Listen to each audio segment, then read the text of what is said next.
자, 오늘 이런 김영사님께서 해결하신 사건이 어떤 건지 궁금합니다.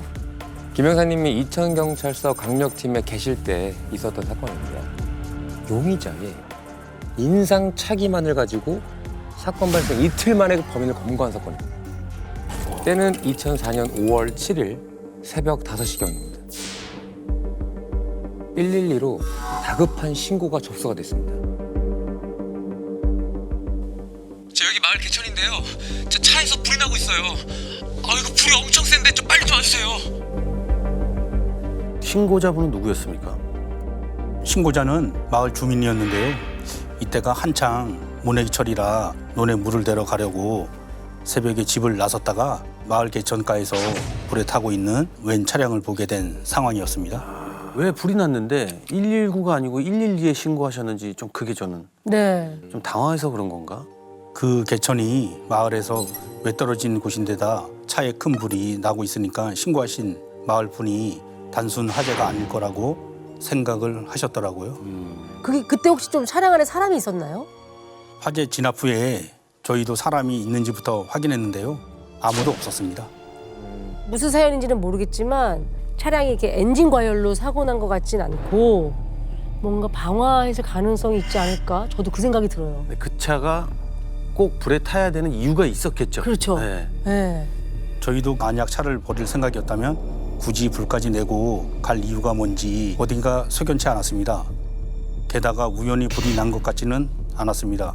왜냐하면 차가 거의 뼈대만 남을 정도로 전소가 돼서 번호판 식별이 안 될 정도로 다 녹았더라고요. 번호판이 다 탈 정도면 뭔가 기름을 붓댔는지 아니면 다른 여러 가지 뭐 매개물이 있어야 돼요. 그쵸. 그 열 자체가 엄청나야 걔네들 타는 거죠. 그것도 새똥이거든요. 그러니까. 저희도 처음엔 차가 완전히 다 타버려서 인화성 물질을 썼을 거라고 생각을 했었는데요. 화재 진압 후 가수팀에서 감식을 해보니 인화성 물질은 발견되지 않았고 차량 뒷좌석 시트에 담배불 때문에 불이 난 것으로 확인됐습니다. 근데 사실 차가 전소되는 시간은 환경에 따라서 차이가 있지만 굉장히 빠릅니다. 생각보다. 그래요? 그리고 지금 신고자가 신고를 할 당시에 불이 타고 있었다라고 네네. 진술하잖아요. 그런 걸 보면 신고가 최대한 지연될 수 있게 깊숙한 곳을 찾아 들어갔을 가능성이 높다. 이렇게 판단이 되죠. 이미 이 차량에 불을 낸 사람은 이 지역의 지리를 잘 아는 이런 사람일 가능성이 높고 의도적으로 뭔가를 은폐하기 위해서 불을 지르고 사라졌다. 근데 다행히도요. 차량 내부에서 차대번호가 발견됩니다. 차에게 고유하게 부여되는 주민등록번호 같은 거잖아요. 일종의. 그쵸? 네, 맞습니다. 그래서 소위 차량의 DNA다 이렇게 표현을 하거든요. 이렇게 눌러서 찍는 거기 때문에 불이 나도 그 눌린 흔적이 남아 있어요.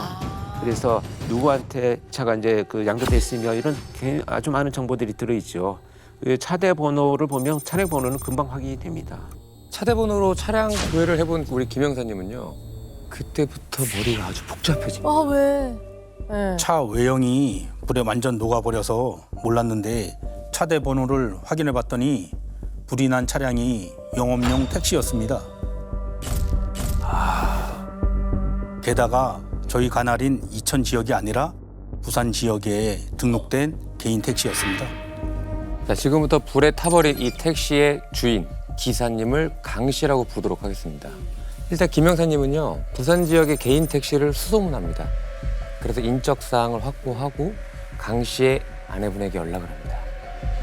택시 기사님한테 무슨 일이 생기면 안 되는데. 그쵸. 저희가 조심스럽게 상황을 말씀드렸죠. 차가 불에 탄 채 발견됐는데 남편분이 안 보인다. 연락받은 거나 아는 거 있으시냐? 그랬더니 아내분이 그럴 리가 없다며 정말 많이 놀라시더라고요. 전날 밤 10시쯤 남편이랑 통화를 했는데 그날따라 운수가 좋다며 굉장히 기분이 좋아 보였다는 겁니다. 그 밖에 더 구체적인 얘기는 없었나요? 더 뭐라고 하시던가요? 아내 말로는 남편 강 씨가 광안리 해수욕장 앞에서 어떤 손님을 태웠는데 그 손님이 이천에 좀 다녀오자고 했답니다. 왕복으로 35만 원을 주겠다면서요. 오랜만에 장거리 손님을 받아서 남편이 한껏 들떠 있었다고 했습니다. 그럼 그 이후로 남편분과 연락이 됐어야 그쵸. 되는데. 이동하면서 중간중간 남편에게서 전화가 왔었는데 마지막으로 새벽 3시쯤 부산에 돌아가면 아침이 될 테니 기다리지 말고 먼저 자라고 했답니다. 택시 기사님하고 손님하고 강도라도 만났을 수도 있는 거잖아요. 맞습니다. 이때부터 택시 화재 사건은 바로 강력 사건으로 전환이 됩니다. 이천경찰서 형사님들이 모두 동원이 되고요. 불이 난 곳 주변을 수색하기 시작하는데요. 얼마 후에 화재가 발생했던 곳으로부터 약 700m 정도 떨어진 지점에서 비보가 날아옵니다. 근처 야산으로 가는 입구 쪽 풀밭에 피가 보여서 수색팀이 핏자국을 따라 가봤더니 수풀 사이로 강 씨가 사망한 채 발견된 겁니다. 어떤 상황이었어요? 온 몸이 피투성이었고요. 육안으로 봤을 땐 머리 쪽에 상처가 좀 많았습니다. 이상했던 건 강 씨의 바지와 양말, 운동화가 모두 벗겨져 있었는데요. 인근을 더 탐색해 봤지만 발견되지 않았습니다. 부검 결과 사인은 외상성 두부, 안면부 손상으로 인한 사망이었습니다. 둔탁한 둔기로 머리를 약 28번 정도 내려친 흔적들이 발견됐습니다. 다른 사람은 없었나요? 뭐 손님. 맞아. 같이 탔던 손님. 네. 인근을 사차시 탐문했지만 다른 피해자는 없었습니다. 그런데 말이죠. 그날 강 씨가 밤 10시 무렵에 우연히 태운 장거리 손님을 그냥 받지는 않습니다. 무슨 일로 그 손님이 이천까지 가자고 했는지 정확히 물어봤다고 해요. 그리고 그걸 아내분이 들었습니다. 뭐 때문에 이천에 가자고 했다고 해요? 그 손님이 자신은 차규기를 고치는 사람인데 목장에 고장난 차규기만 고쳐주고 다시 돌아오자고 했다고 합니다. 차규기. 차규기. 가축에 젖을 짜는 기계입니다. 실제로 이천에 목장이 많아서 네. 터무니없는 얘기는 아니었습니다. 아무래도 이천에 가야 할 그럴듯한 이유를 갑자기 물어보니까 이런 차규기 이야기를 꺼낸 것 같은데요. 사실 차규기를 언급했다고 하는 것은 목장 관련된 일을 하는 사람이 아니라면 상당히 나오기가 어려운 단어예요. 그런 걸로 봐서는 이천 쪽에 거주하는 사람일 가능성이 훨씬 더 높다 이렇게 봐야 되겠죠. 저희도 권 교수님 말씀처럼 분명 이천에 연고가 있는 사람이라 판단하고 목장에서 일하는 목부들 위주로 탐문을 시작했습니다. 이천 일대에 크고 작은 목장만 400여 곳이 넘게 있습니다. 아이고 400여 곳이요? 그래도 뭐 어쩌겠습니까? 가진 정보라고는 그것밖에 없으니 일단 탐문부터 뛰어든 거죠. 최근에 부산에 다녀온 사람은 없는지, 수상한 행동을 보인 사람은 없는지, 실제로 차규기가 고장난 곳은 없었는지 일일이 묻고 찾아다녔습니다. 우리 김 형사님은 이제 하나에만 매달릴 뿐이 아니죠. 탐문과 동시에 그날 밤 부산에서 이천으로 가는 모든 이동 경로를 다 파악해서요. 통과하는 톨게이트를 모두 확인합니다. 지금이야 하이패스로 통과하지만 그때까지만 해도 톨게이트 직원에게 통행권이랑 요금을 직접 내야 됐거든요. 그래서 혹시나 톨게이트 직원 중에 강 씨 차량을 기억하는 사람이 있을까 싶어서 찾아가 봤더니 한 분이 그날 일을 기억하고 있더라고요. 뭐라고 하던가요? 당시에 강 씨의 택시를 기억하고 있었던 톨게이트의 직원이 있는데요. 아, 그 부산 택시 말입니까? 기억나지?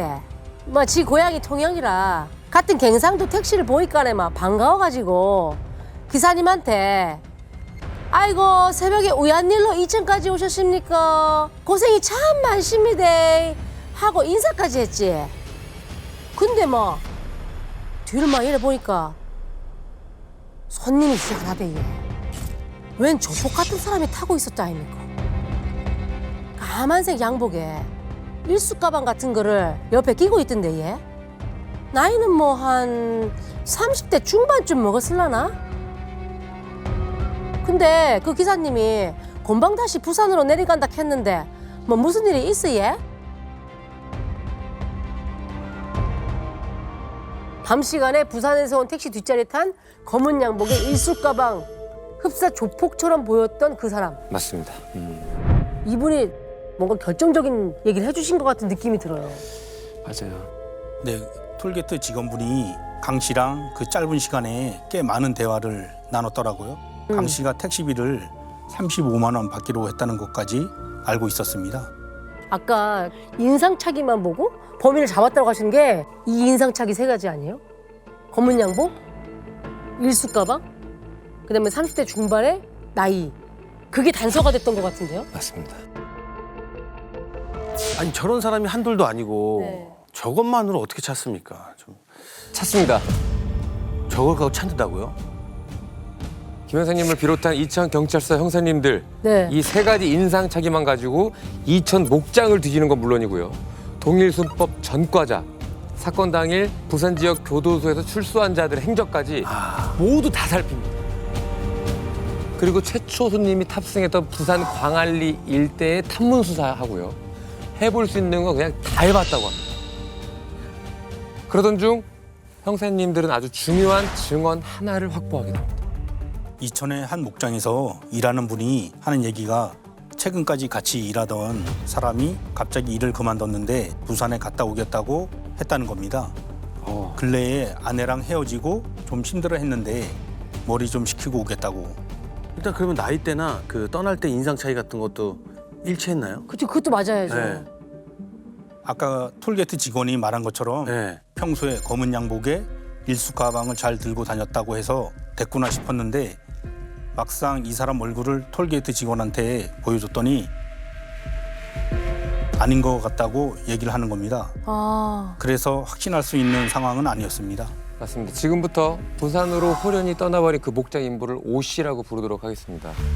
일단 오 씨의 휴대전화로 기지국 위치를 확인합니다. 5월 6일 밤 부산 광안리 해수욕장 인근에서 누군가와 통화를 한 게 확인이 됐습니다. 누구랑 통화한 거예요? 헤어진 아내한테 전화를 했습니다. 그래서 오 씨 전처에게 물어봤더니 오 씨가 밤늦게 대뜸 전화를 해서 보고 싶다. 내 생각이 너무 나서 같이 신혼여행을 왔었던 부산에 지금 와 있는데 다시 초심으로 돌아가서 잘 해보자. 이런 식으로 얘기를 했다고 합니다. 전처는 거절하고 그냥 끊었다고 했고요. 그러면 부산을 갔다가 이천으로 온 것도 맞나요? 네, 이천까지 온 것도 확인이 됐습니다. 기지국을 통해서. 그러면은 아내와의 관계가 자기 계획대로 잘 안 풀려서 그 화풀이를 강 씨한테 한 건가? 말이 그런 감정적인. 오 씨의 위치는 어디로 잡혔나요? 계속 이천으로 나오나요? 문제는 범행을 저질렀을 것으로 보이는 5월 7일 새벽부터 오 씨 전화기가 꺼져 있었더라고요. 자, 여기까지가 사건 발생 이틀째입니다. 근데 갑자기 그때 오 씨의 전화기가 탁 켜집니다. 오 씨가 움직이기 시작한 거죠. 처음엔 태백에서 켜졌는데 해배. 태백에서 정선으로 넘어가면서 계속 전화를 껐다 켰다 하면서 움직이더라고요. 그리고 또 삼척으로 넘어가는 겁니다. 강원도 어딘가로 도망쳤겠구나 싶어서 저희가 강원도로 달려갔는데 마지막에 주문진에서 또 한 번 전화를 켜고 끄더라고요. 그래서 바로 주문진으로 갔죠. 근데 주문진 어디에 있는 줄 알고 글로 가셨어요? 일단 주문진에 연고가 있는 게 아니라서 임시로 숙소를 계속 옮겨 다닐 가능성이 높아 보였습니다. 그래서 모텔이나 찜질방이 모여 있는 곳 위주로 샅샅이 뒤졌고요. 거리랑 이동 속도를 따졌을 때 대중교통을 이용하는 것 같지가 않았습니다. 저희가 오 씨한테 자차가 있는지도 확인했는데 소유한 차량이 없었습니다. 그렇다면 이천에서 차를 렌트해서 도주했을 가능성이 있겠구나 싶어서 경기 지역의 렌터카까지 싹 다 뒤졌죠. 아까 말씀하신 것처럼 주문진의 한 모텔 그리고 그 주차장 경기 지역의 렌터카를 찾아냅니다. 아, 설마 진짜요? 오 씨랑 같이 일을 했다는 목장 인부가 오 씨에 대해서 얘기해 준 게 하나 있었거든요. 어렸을 때 목장에서 작두질을 하다가 오른쪽 손가락이 잘려 나갔다고 하더라고요. 그래서 모텔로 들어가서 주인한테 혹시 검은색 양복에 일수 가방 든 사람 못 봤냐? 오른손 엄지 손가락이 없는 사람이다. 그랬죠. 있다고 하더라고요. 야, 그걸 찾네. 그래서 인근 모텔 뒤지고 있던 형사들 싹 다 집합해서 도주로 싹 다 맞고 오 씨가 묵고 있는 방 앞으로 갔죠.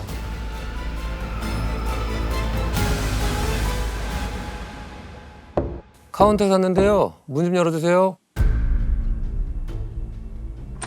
문이 쓱 하고 열립니다. 그 순간 일촉즉발의 상이 바로 벌어집니다. 문이 열리자마자 용수철 마냥 튀어나오더라고요. 알고 있었구나. 저희도 예상하고 있었기 때문에 준비를 바짝 하고 데뷔하셨구나. 바로 밀고 들어갔죠. 반항을 얼마나 하는지 저희 형사들 여럿이 몸으로 막았는데 나중에 수갑 채우고 나서 아찔했습니다. 칼을 갖고 있더라고요. 아유, 큰일 날 뻔했네. 자기가 직접 만든 사제 칼이었습니다. 자칫했으면 우리 형사들 다 다칠 뻔했죠. 범행에 대해서는 인정하던가요? 네, 그 수갑 채우자마자 다 포기를 했는지 강 씨 살해 사실을 모두 시인했습니다. 아유, 왜 그랬대? 아니, 그 무슨 일이 있었던 거죠? 오 씨 진술에 따르면 가정도 깨지고 일도 변변치 않아서 부산에 죽으려고 갔었다고 했습니다. 수면제도 준비해 갔는데 실패했다고 하고요. 그래서 일단 이천으로 돌아가려고 했는데 주머니에 돈이 6천 원밖에 없었다고 합니다. 그래서 그냥 아무 택시나 잡았다고 했습니다. 처음부터 줄 돈은 없었고요. 도착해서도 택시비를 낼 생각이 없었더라고요. 이천에 도착해서 차규기를 고치고 금방 올 테니 기다려라 하고 거짓말로 강 씨를 따돌리려고 했는데 강 씨가 같이 가자며 따라 붙더랍니다. 그치, 강 씨도 뭘 믿고. 그러니까 처음 본 손님인데. 처음 본 여기까지 왔는데 그러니까 기사님도 이때 눈치를 챘나 보네요. 조금 의심을 했던 것 같아요. 의심을 한 거죠. 의심을 한 거죠. 어떻게 따돌릴까 고민하다가 순간 땅에 버려져 있던 제초기 칼날을 본 겁니다. 이게 거기 있네. 집이나 풀을 자르는 전동용 칼인데 크기나 무게가 상당하거든요. 네. 이걸로 강 씨를 기절시켜서 도망가야겠다는 생각에 강 씨의 머리를 내려쳤다고 하더라고요. 아유, 단순히 기절시키고 자기가 도망갈 생각이었으면 28번의 상처가 나진 않았을 것 같거든요. 단순히 기절을 시키려고 했던 수준은 아닌데. 하필 거기가 개 사육장 근처였는데 강 씨가 비명을 지르니까 개들이 놀라서 크게 짖었다는 겁니다. 그래서 사람들한테 들킬까 봐 당황한 나머지 계속 타격을 했고 결국 강 씨가 사망했다고 진술했습니다. 아, 진짜.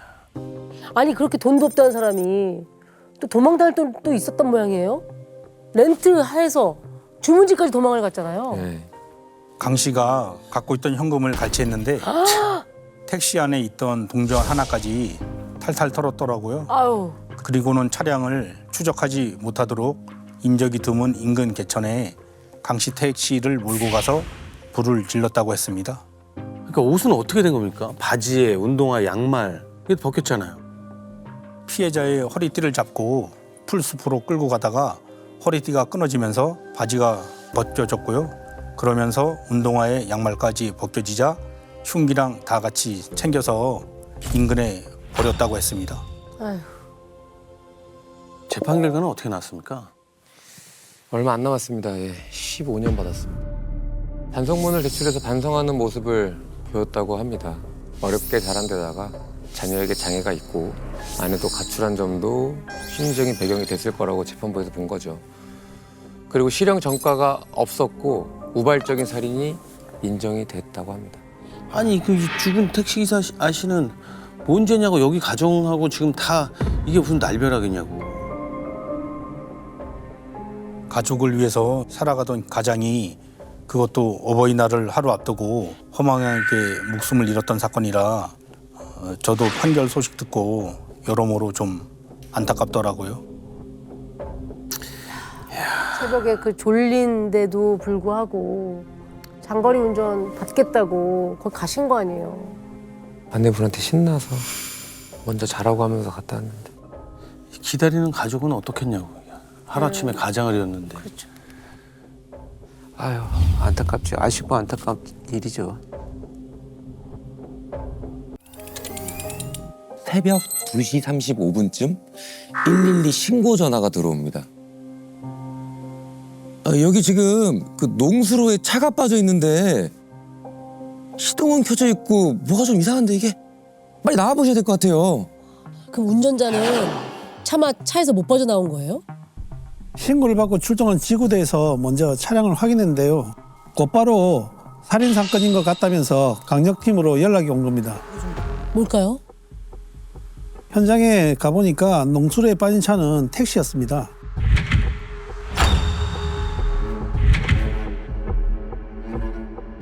다 택시였어.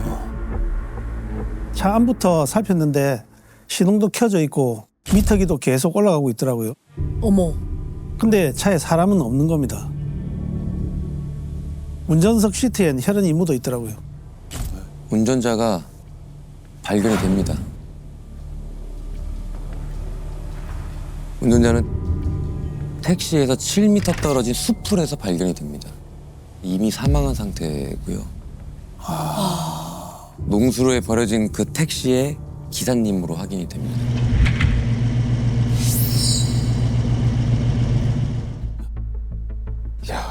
그러면 시신 상태는 어땠어요? 달리다가 넘어진 듯 앞으로 꼬꾸러져 있는 모습이었는데요. 상의는 탈이 된 채 쓰러져 있더라고요. 아유. 시신 상태가 참혹했는데 그 가슴과 배, 옆구리에 자창이 가득했고 찔린 곳만 14군데가 넘게 확인됐습니다. 마구잡이로 찔렀는지 모양과 방향도 일정하지 않더라고요. 피해자는 어떻게든 흉기를 막으려고 했는지 손 곳곳에 베인 흔적도 있었고요. 근데 그 새벽에 왜 거기서 그랬을까? 아, 너무 끔찍하다 이건. 근데 또 미터기도 돌아가고 있다고 하신 거 보면 네. 손님을 태우고 있었다는 얘기네요? 그렇죠.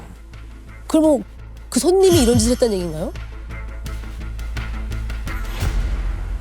저희들은 손님으로 그 위장한 택시 강도로 추정했습니다. 새벽 시간대에 외진 곳에서 사건이 발생한 게 우연은 아닐 것 같더라고요. 게다가 택시 안에 현금도 거의 없었는데요. 몇천 원이 전부였습니다. 그때 택시 강도가 특히 많았습니다. 지금처럼 신용카드를 쓸 때가 아니라서 현금을 많이 가지고 있기도 했고 손님인 척 택시만 타면 되니까 범행을 의심받을 일도 없었거든요. 야간이나 새벽에 운행하는 택시 기사님들이 주로 범행 대상이 됐습니다. 시신이 발견된 곳에서는 범인이 버리고 간 걸로 보이는 범행 도구가 있었는데요. 가정에서 흔히 쓰이는 27cm 길이의 부엌칼이었다고 합니다. 부엌칼, 아우. 야, 부엌칼 27cm면 상당히 긴 칼이에요. 긴 칼이에요. 이 정도 되면 범인도 손을 많이 다쳤을 가능성이 높아요. 부엌칼은 이 손잡이보다 칼이 더 훨씬 크기 때문에 공격할 때 손을 다치는 경우가 많죠.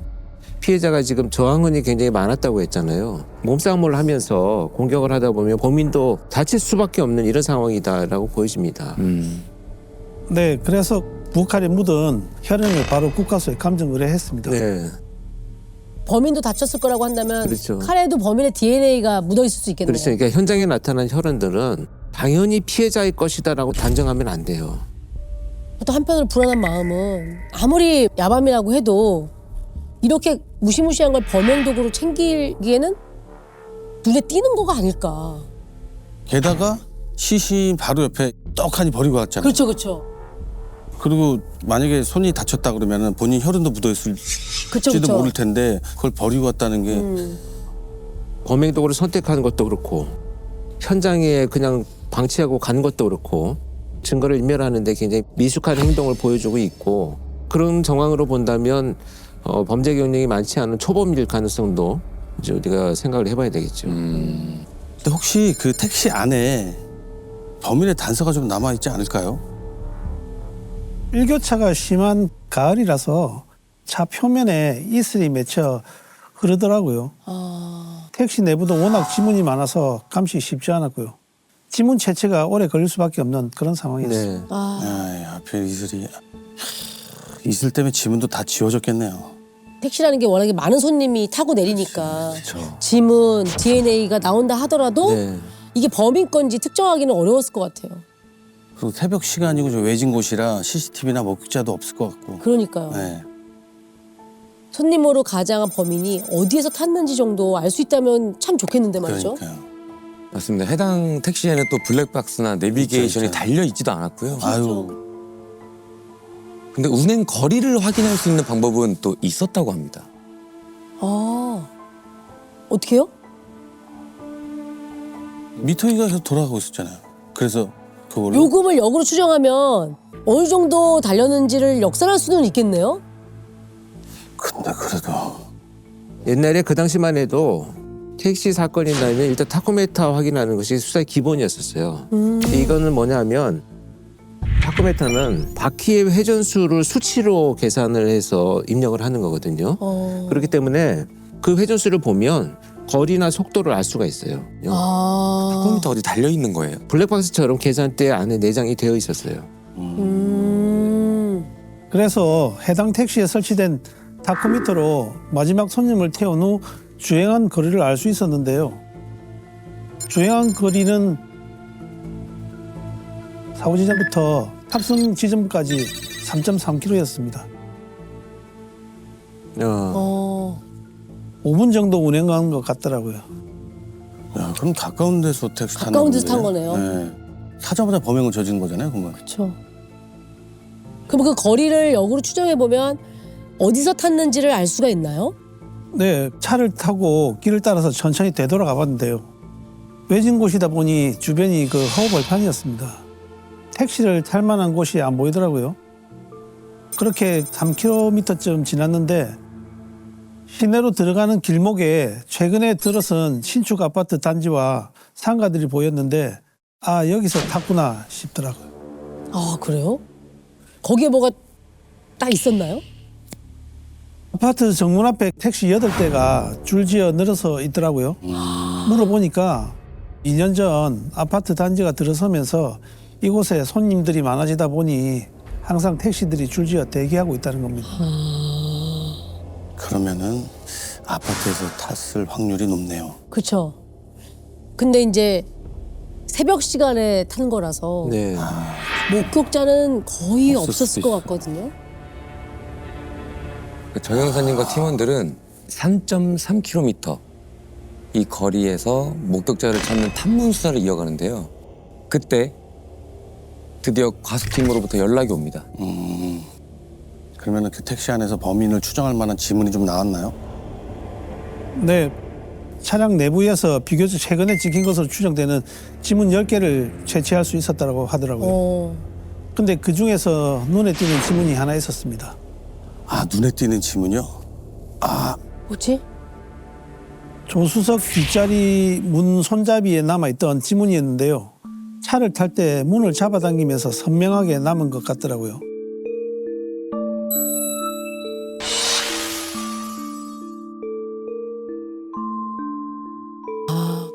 근데 이상한 게 오른손이 아니라 왼손 둘째 손가락이 찍힌 겁니다. 어? 손? 안에서 이렇게 잡아당겨서 문이 열리게끔 하는 그 손잡이. 근데 우리가 되게 조수석 뒷자리에 타게 되면은 보통 오른손으로 이렇게 문을 닫잖아요. 왼손을 당기진 않죠. 이렇게 들어가진 않죠. 네. 이렇게 들어가긴 하죠. 좀 부자연스럽게 네. 나왔네요 지금. 불편한데 되게. 되게 불편한데? 아니 그러니까 우리가 평소 왼손잡이라고 하더라도 문을 닫을 때 나는 왼손밖에 못 써. 이러면서 문을 이렇게 닫지는 않죠. 그냥 문을 그냥 가볍게 닫을 수 있는 거니까. 아니면 오른손이 다쳤다든가 아예. 그쵸. 못 쓴다든가. 오른손을 쓸 수 없는 상황. 뭐 기부스를 했거나. 했다나 그러면은 그러면 그럴 수 있죠. 그렇게 해야 되죠. 뭐가 상황이 있었던 것 같아요. 왼손으로 닫을 수밖에 없는 상황. 아, 아까 그래서 좀 이상한데 손 얘기하는 게 이 얘기구나. 아 아까 예, 그 손이 그 그래서 암시를 한 얘기가- 거라고? 그거 아닐까요? 뭐지? 좀 이상하긴 한데. 그래서 왼손 둘째 손가락 지문의 실형과 거주지를 바로 확인해 봤는데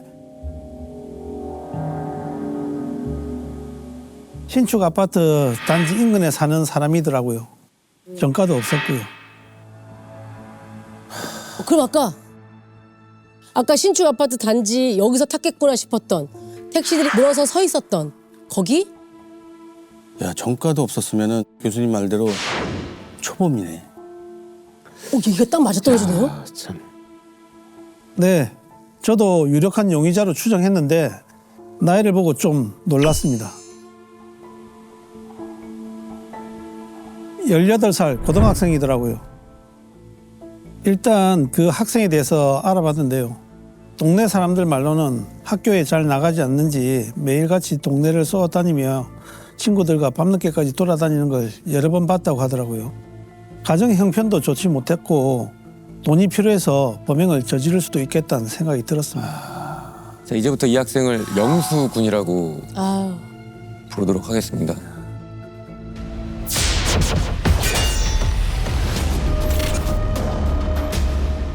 형사님과 팀원들은요, 일단 영수군을 만나기 위해서 집부터 찾아가는데요. 아무리 기다려도 영수군이 나오질 않더랍니다. 집에 없었나 본데. 아니면 도망갔나 벌써? 겁먹고 도망갈 수도 있을 것 무서워서? 같아요. 자기가 고등학생이니까. 범인이 맞다면. 그래서 휴대폰으로 위치 추적을 해보려고 봤더니 영수군 명의의 휴대전화가 2대더라고요.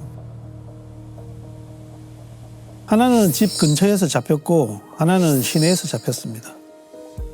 가족 형편도 어렵다더니 어떻게 전화를 2대나 쓴다? 그러게요. 이상한데. 일단 형사님들은 팀을 나눠서 한 팀은 영수 집 근처에 잠복을 하고 또 다른 한 팀은 또 휴대전화 기지국이 잡혔던 시내. 시내를 돌면서 영수군이 갈 만한 데를 이제 싹 다 뒤지기 시작합니다. 네네. 잠시 후 집 근처에 있던 형사님들에게 이런 연락이 옵니다. 방금 집에서 영수 아버지가 나왔는데요. 아버지가 좀 이상한데요? 아버지가 왜요? 아버지가 이상하다고? 아버지가 왜? 아버지가 집을 나오더니 두리번 하면서 주변을 막 둘러보고는 아무도 없는 것 같으니까 그제야 차에 탔다는 겁니다. 행동이 좀 수상해서 형사들이 일단 뒤를 따라붙은 상황이었습니다. 영수가 아니라 영수 아버지가? 혹시 아들 범행에 대해서 알고 뭔가 아들을 숨겨주거나 숨겨주었고 아들을 만나러 가는 길이었기 때문에 드리번들은 드리번들은 누가 왔나 그럴 수도 따라본 있죠. 사람이 있나 없나를 봤나? 어디 간 거죠? 어디 간 거예요? 예? 그런데 말이죠. 차에 탄 후에 아버지의 행동은 더 수상했다고 합니다. 차에 타서 왜 수상해요? 처음엔 마산역 쪽으로 가더니 갑자기 유턴을 하고 고속도로를 사는 겁니다. 마치 뒤에 붙은 형사들을 따돌리는 것처럼 운전을 하면서 가더라고요. 아, 그거야말로 더 수상하죠. 경남을 벗어나서 경북 고령까지 가더라고요. 고령? 그러고는 고령의 한 모텔 앞에 주차를 하고 혼자 모텔 안으로 들어가는 겁니다. 모텔로? 그러면 영수를 거기다 숨겨놓은 건가? 범행을 저지르고 들어온 아들을 너 빨리 여기 가에 숨어 있어. 그런 거 아닐까요?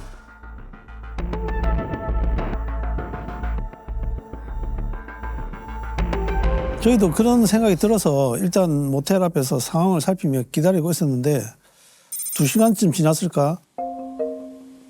아버지가 다시 나오더라고요. 근데 이번엔 웬 여성과 팔짱을 끼고 나오는 겁니다. 네? 뭐야 이거 무슨 이게 어떤 상황이 여자야? 전개되는 뭐야 거예요? 무슨 또 이상? 너무 구성애 쪽으로 간다? 너무 빠져들었나? 이게 뭐야? 웬 여자가 왜 나와? 다른 여자를 만나고 있었던 거예요? 참 허무하더라고요. 모텔 CCTV도 확인해 봤는데 여자와 아버지만 방에 들어갔다 나왔습니다. 아, 그래서 이제 그래서 두리번거린 거예요? 네. 황당하네 정말. 그럼 영수군은 계속 집에 있었던 겁니까? 아니요, 그 집 근처 잠복팀 말이 영수군을 코빼기도 보지 못했다고 했습니다. 아무래도 시내 기지국에서 잡힌 휴대전화가 영수군이 현재 쓰고 있는 휴대전화인 것 같더라고요. 그래서 우리 정 형사님과 팀원들은요. 고등학생이 갈 만한 시내 PC방, 만화방, 찜질방 싹 다 뒤지기 시작합니다. 그리고 마침내 한 PC방에서 낯익은 얼굴을 발견합니다. 아, PC방 있었구나. 거기 숨어 있었구나. 일단 영수야 이렇게 이름을 불렀거든요. 돌아서 저희를 이렇게 보더니만 다시 아무렇지 않게 게임을 하더라고요. 네? 나가서서 이 형사인데 이야기 좀 하자 이랬는데도 너무 태연하게 무슨 일이냐고 물었습니다. 경찰서로 같이 가자고 하는데도 순순히 따라오더라고요. 조사실로 데려오자마자 제가 바로 네 맞지? 이렇게 물었는데 정말 무슨 소린지 모르겠다는 표정인 겁니다. 그래서 순간 저도 범인이 아닌가 싶었는데 오른손을 보자마자 확신이 들었습니다. 오른손? 오른손이요? 손바닥에 칼에 베인 상처가 길게 나 있었는데 이게 생활하다 다친 수준은 아니더라고요. 아, 야, 그러면 그 영수가. 18 영수가 맞다는 거예요, 범인이? 그러면 그 상처에 대해서는 뭐라고 하던가요? 상처는 어떻게 생긴 거냐 물었더니 낚시하러 갔다가 미끄러질 뻔했는데 그때 나뭇가지를 붙잡으면서 생긴 상처라고 하는 겁니다. 아이고, 참 둘러대기는 또 나뭇가지에 쓸린 상처랑 칼날에 빈 상처랑 날카로운 칼날에. 다르지. 어린 참. 그래서 저도 나뭇가지 베인 상처랑 칼에 베인 상처가 어떻게 다른지 아냐? 나는 안다. 이렇게 했더니 조용해지더라고요. 그러더니 갑자기 바닥에 무릎을 꿇으면서 잘못했습니다 하면서 우는 겁니다. 어머, 그제서야 이제 자신이 처벌받는다는 게 실감이 났던 것 같더라고요. 이후 현장에 떨어져 있던 부엌칼에서 나온 DNA와도 대조해 봤는데 일치했습니다. 아, 이건 뭐 빼박이죠. 학교를 자퇴하고 친구들과 PC방을 전전했는데 돈이 떨어진 겁니다. 아버지는 용돈을 주지 않는다고 하고요. 돈을 어디서 구하지 고민하다가 택시 강도를 계획했다고 하더라고요. 그날 새벽에 집에서 부엌칼을 챙겨 걸어서 20분 거리에 있는 아파트 단지를 가게 되었고 거기서 피해자의 택시를 탄 겁니다. 외진 도로로 들어서자마자 칼을 꺼내 위협을 했고요. 피해자가 놀라 택시에서 뛰어내려 소리를 지르며 도망가길래 범행이 발각될까 두려워 쫓아가서 살해했다고 했습니다. 그때 도망가는 피해자의 윗옷을 잡아당기면서 옷이 벗겨졌다고 했고요. 아 그래서 결국은 뭐 얼마를 훔쳤대요? 10원 한 푼도 가져가지 못했습니다. 아유 그러니까 택시 기사를 찌르고 난 뒤에 갑자기 뒤에서 차가 오는 소리가 들려서 본인도 급하게 도주했다고 합니다. 왼손 지문은 어떻게 된 거예요? 진짜 왼손으로 문을 닫은 거예요? 택시를 탈 때 이제 의심을 받지 않으려고 여자친구와 통화를 하는 척하면서 이렇게 오른손으로 잡고 왼손으로 자연스럽게 이렇게 문을 닫았던 거죠. 아마도 차를 타면서 누군가 통화를 하는 척하면서 이제 목적지를 이제 그런 것들이 사실 계획성이에요 어떻게 보면. 계획이죠. 아, 나 지금 네. 어디로 간대? 아저씨 그쪽으로 가주세요. 그쵸. 그렇게 하고 이제 문을 닫았을 거 아니에요. 예. 참 안타깝다. 재판 결과는 어떻게 됐습니까? 나이는 18살이고 미성년자이긴 하지만 형사처벌은 받을 수 있는 나이였기 때문에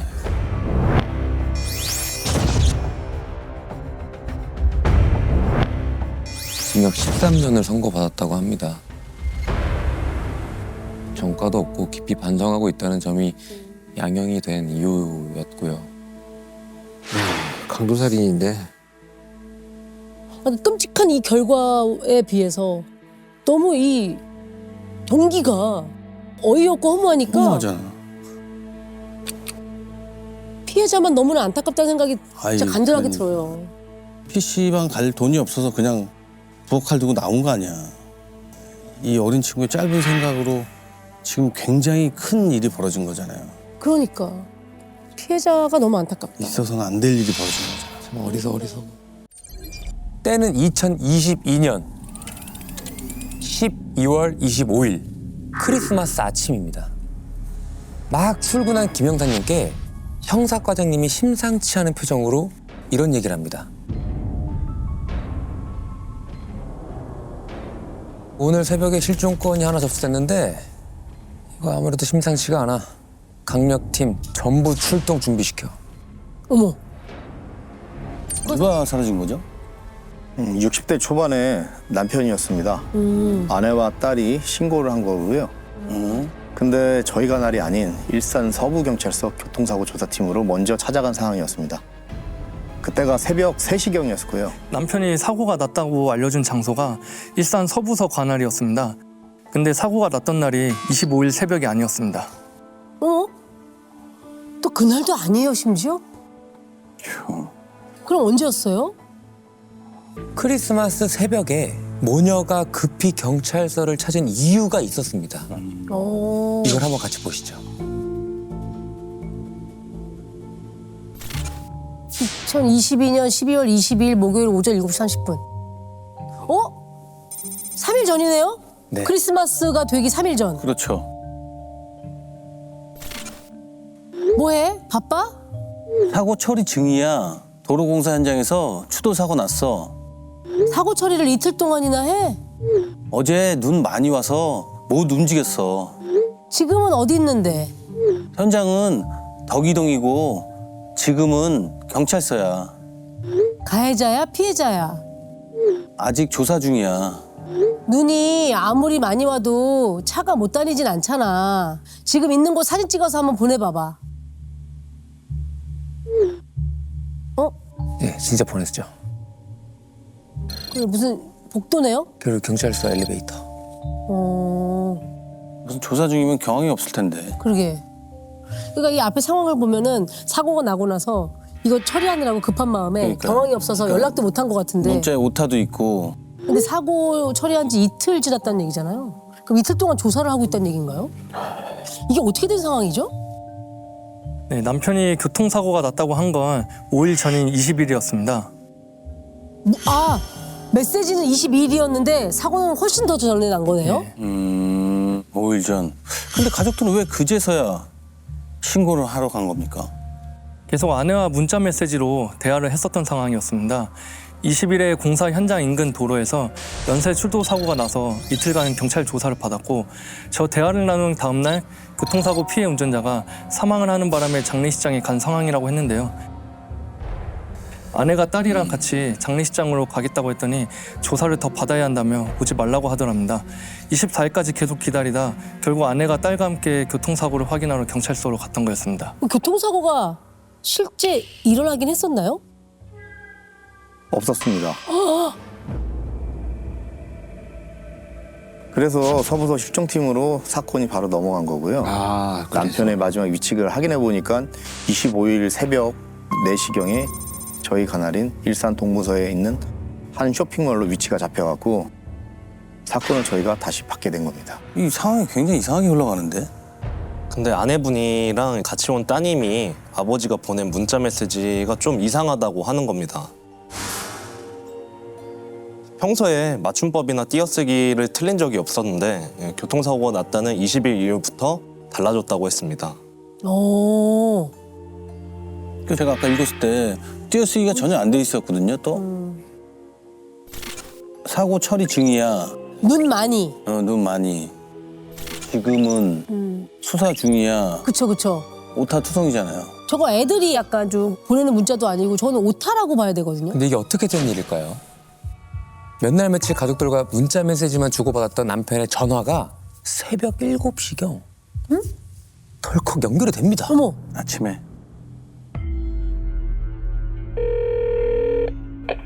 전화를 받은 겁니다. 어머. 아니, 전화를 받을 수 있었으면 연락을 했었어요. 그러니까 왜 문자만 했냐 이거지. 대체 기다리는 어디서 사람은. 그동안 뭘 하고 계셨던 거예요? 갑자기 통화가 되니까 전화를 걸었던 실종팀도 깜짝 놀랐다고 했는데요.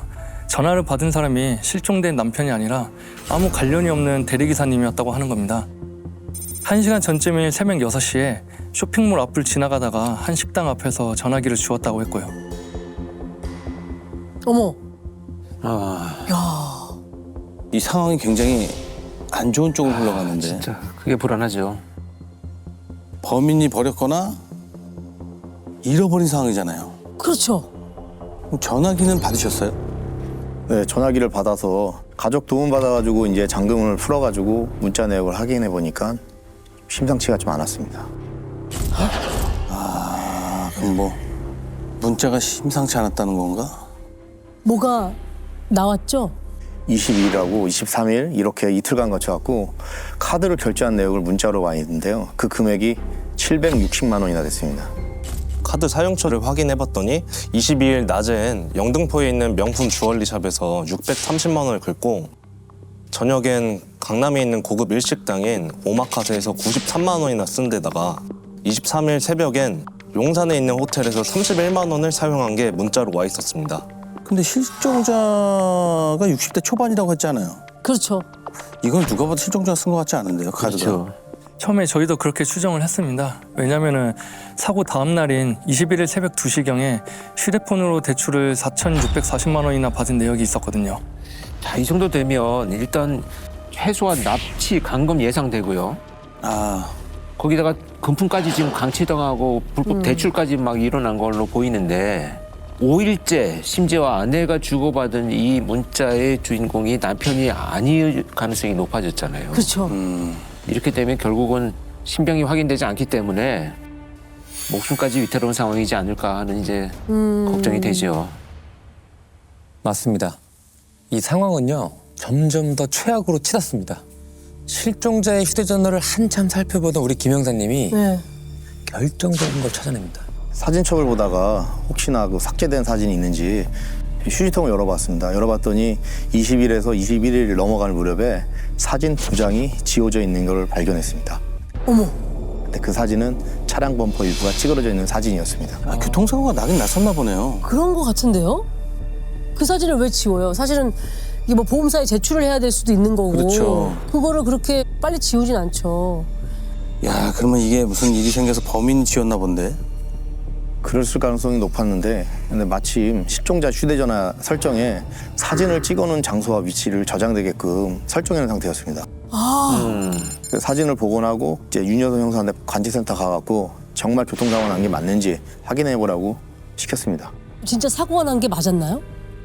그 아내가 받은 메시지 중에 교통사고가 났다는 사실 말고는 전부 다 거짓으로 드러납니다. 사고가 난 장소도 상황도 모두 달랐습니다. 어머. 아니 저 공사 현장이 아니잖아요. 왜요? 아이고. 저 택시잖아요. 뒤에 오는 게. 아이고. 그러니까 저게 직진 신호가 있을 때 우회전 차량은 일단은 멈춰야 되거든요. 그렇죠. 네, 그렇죠. 근데 보통 저렇게 차가 많이 다니면은 서서 좀 더 기다려야 되는데 그렇죠. 너무 빠르게 우회전을 그냥 해버렸네. 예, 보신 것처럼 직진 신호를 받고 정상 운행하던 택시 앞으로 SUV 차량이 우회전을 하면서 사고가 난 상황이었는데요. 피해 차량인 택시가 실종자의 차량이었고 가해 차량의 차주는 파주에 사는 60대 여성으로 확인됐습니다. 아, 그러니까 실종하신 분이 택시 기사님이셨군요.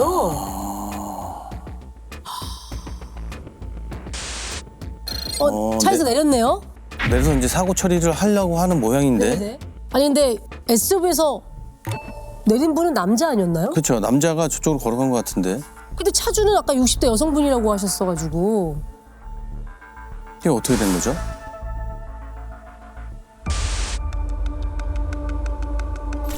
무슨 얘기를 하는데?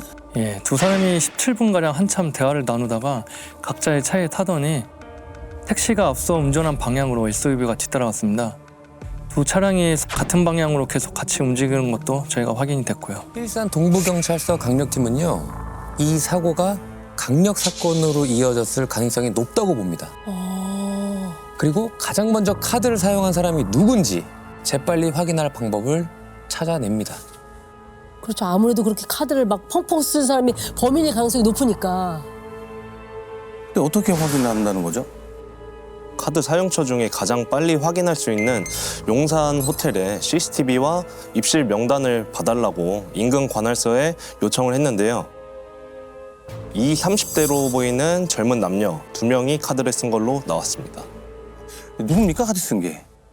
호텔 입실 명단에서 남성의 이름과 전화번호가 적혀 있었는데 전화번호 몇 자리는 흘려서 대충 적어놓긴 했는데 이름을 제대로 적어놨더라고요. 그래서 바로 교통사고 가해 차량 차주의 가족관계를 확인해봤더니 60대 여성의 아들로 나왔습니다. 그 사람이 도대체 누굽니까?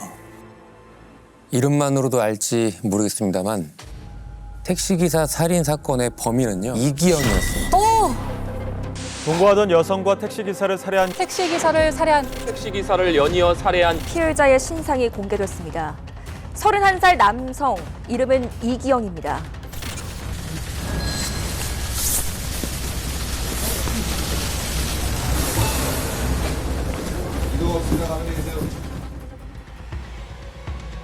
예, 근데 그때까지만 해도 저희는 이기영이 뭔 일을 벌인지는 전혀 몰랐습니다. 다만 용의선상에 올리고 관련된 정보를 싹 다 모아보니 그날 왜 교통사고가 난 건지 정도만 예상할 수 있었습니다. 음주운전 전과만 4범이었습니다. 그때로부터 9년 전이죠. 2013년에 음주운전을 했다가 면허가 취소된 상황에서 3개월 만에 무면허로 또 음주운전을 했는데요.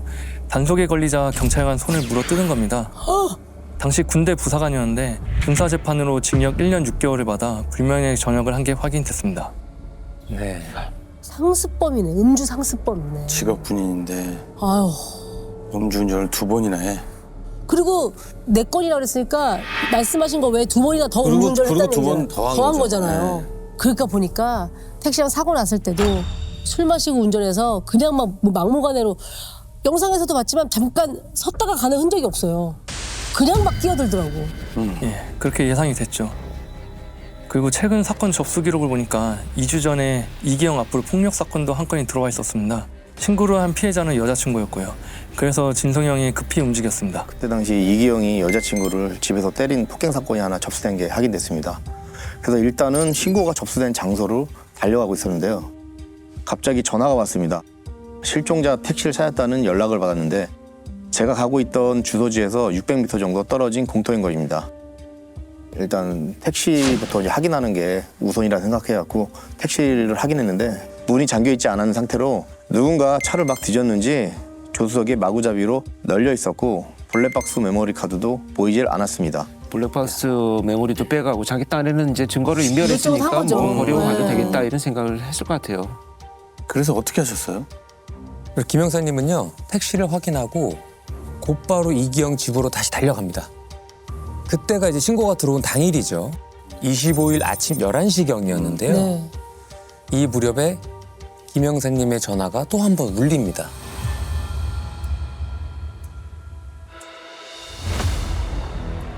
(112) 신고 한 건이 들어왔는데요. 남자친구 집 옷장에서 시신이 발견됐다는 내용이었습니다. 신고자는 바로 이기영의 데이트 폭력으로 신고했었던 여자친구였고요. 어머. 그럼 옷장에서 발견된 시신이 택시기사님이었던 거네? 너무 끔찍해요. 아 근데 그 여자친구를 어쩌다 발견하게 된 거예요? 고양이 밥을 챙겨주려고 사려가 있던 방으로 갔다가 옷장 문고리에 빈 쇼핑백이 걸려있는 걸 봤다고 했습니다.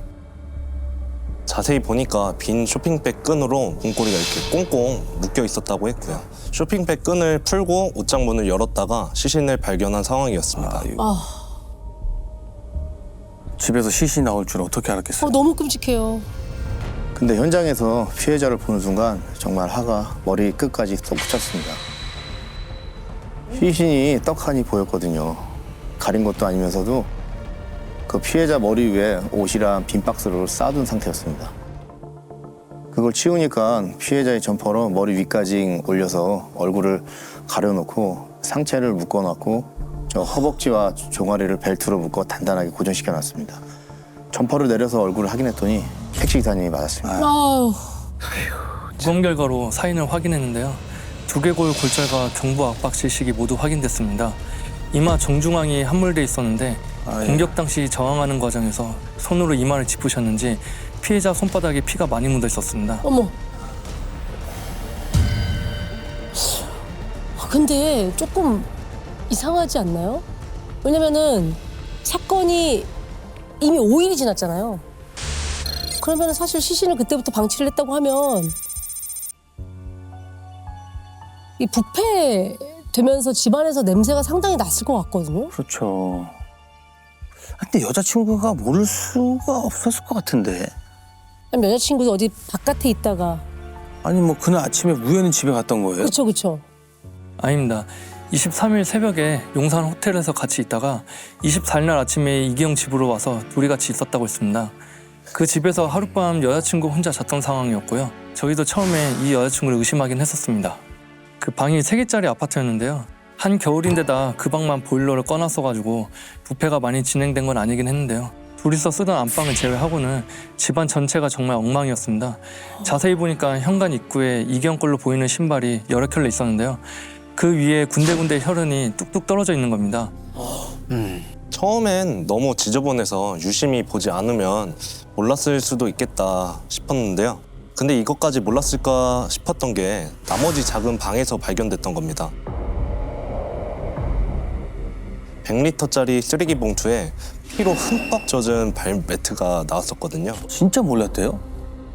집에 왔을 때 현관 앞에 있던 피 묻은 발매트를 여자친구도 봤다고 했습니다. 피를 보고 놀라서 뭐냐고 물었더니 이기영이 갑자기 췌장암 말기라고 했다고 하고요. 기침을 했는데 피를 토했다고 하면서 황급하게 발매트를 쓰레기 봉투에 집어 넣었다고 했습니다. 저희도 처음 얘기를 들었을 땐 여자친구가 거짓말하는 거 아닌가 싶었는데 여자친구의 상황을 보니까 정말 이기영의 말을 좀 철석같이 믿었을 수도 있을 것 같다라는 생각이 들었습니다. 에? 여자친구가 귀화한 외국인이었는데요. 이기영을 50대 의류 브랜드 사장에다 이름도 가명으로 알고 있었습니다. 게다가 저희가 남자친구는 어디로 간 거냐고 물어보니까 24일 날 밤에 갑자기 비밀 작전이 있다며 이제 나갔다는 어처구니 없는 소리까지 하는 겁니다. 50대 사장으로 알고 있었던 것도 황당한데 비밀 작전이라고요? 비밀 작전이 뭐예요? 아, CIA? 네, 맞습니다. 여자친구는 이기영을 CIA 요원을 알고 있었고요. 24일 날에도 이기영 동료가 마카오에서 작전 수행을 하다가 잡혀서 당장 가봐야 한다면서 급하게 차를 몰고 나갔다고 했습니다. 외국인 여자친구한테 CIA 요원이라고 사기친 거잖아요. 사기를 친 거죠. 그러니까 뭐 시신이 발각될까 봐 그 길로 도주한 거 아닙니까? 그건 또 아니었습니다. 이기영의 휴대전화로 위치를 확인해봤더니 집에서 차로 20분 거리에 있었습니다. 대형 병원이랑 주변에 숙박업소들이 쫙 있었는데 여성이 형이 아무래도 병원에 있는 것 같다면서 병원으로 먼저 가보자고 했습니다. 왜 병원이라고 생각하셨을까요? 택시기사님의 휴대전화가 떨어져 있던 식당 인근 CCTV를 네. 우리 윤 형사님이 이미 다 봤기 때문입니다.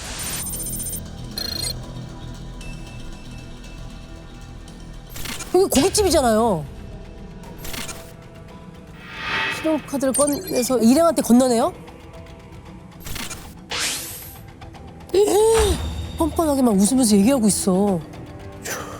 사람들하고 이제 술 마시는 거 아니에요? 술 많이 마신 것 같은데? 세상에.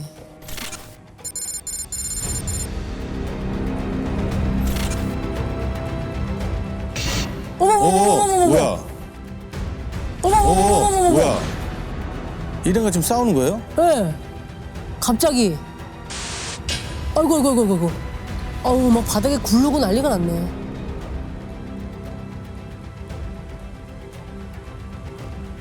어우, 위험해. 저 도로에서. 싸우네. 주먹을 막. 아까 저렇게 싸움이 있었으니까. 다쳤을 다쳐서, 것이다. 병원에 갔다라고 생각하신 거예요? 예, 맞습니다. 기지구 위치가 움직이지도 않았고 가만히 있어가지고 숙박시설이나 병원에 있을 것 같은데 저 CCTV를 보니까 병원부터 갔을 수도 있겠다 싶어가지고 새벽에 입원한 환자 명단을 확인해보니까 응급실에 들어가 있었습니다. 가서 확인을 해보니까 맞아서 얼굴이 퉁퉁 부은 상태로 링거를 맞고 있었습니다. 넘어지면서 오른손을 다쳤는지 치료를 받은 상태였고요. 그때가 25일 낮 12시쯤이었는데 그때까지도 술에 취해 있었습니다. 저희가 이제 미란다 원칙 고지하면서 우리가 왜 왔는지 아냐고 했더니 가봐야 할 것 같다고 했습니다. 지금 이기영이 저지른 사건이 2건이잖아요. 네.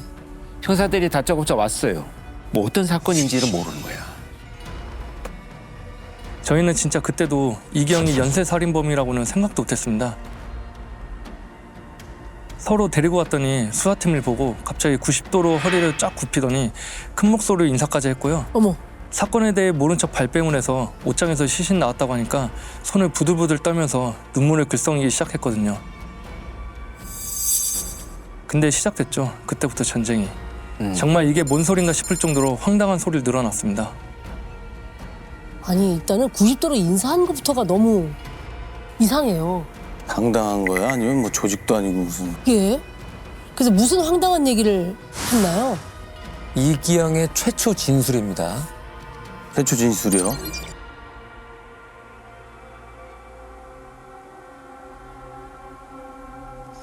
자, 형사님. 그 택시기사는 제가 죽인 게 아닙니다. 그럼 뭐 어디까지 얘기가 믿어주실지 모르겠는데 그날 저도 진짜 깜짝 놀라고 기절할 뻔했다니까요. 그러니까 그날 택시기사님이랑 교통사고가 난 건 맞아요. 그 합의금을 달라고 하시길래 그 기사님이랑 저희 집에 같이 갔던 거고요. 근데 누가 그럴 줄 알았겠냐고요. 저희 집에 조선족이 5명이나 있었다니까요.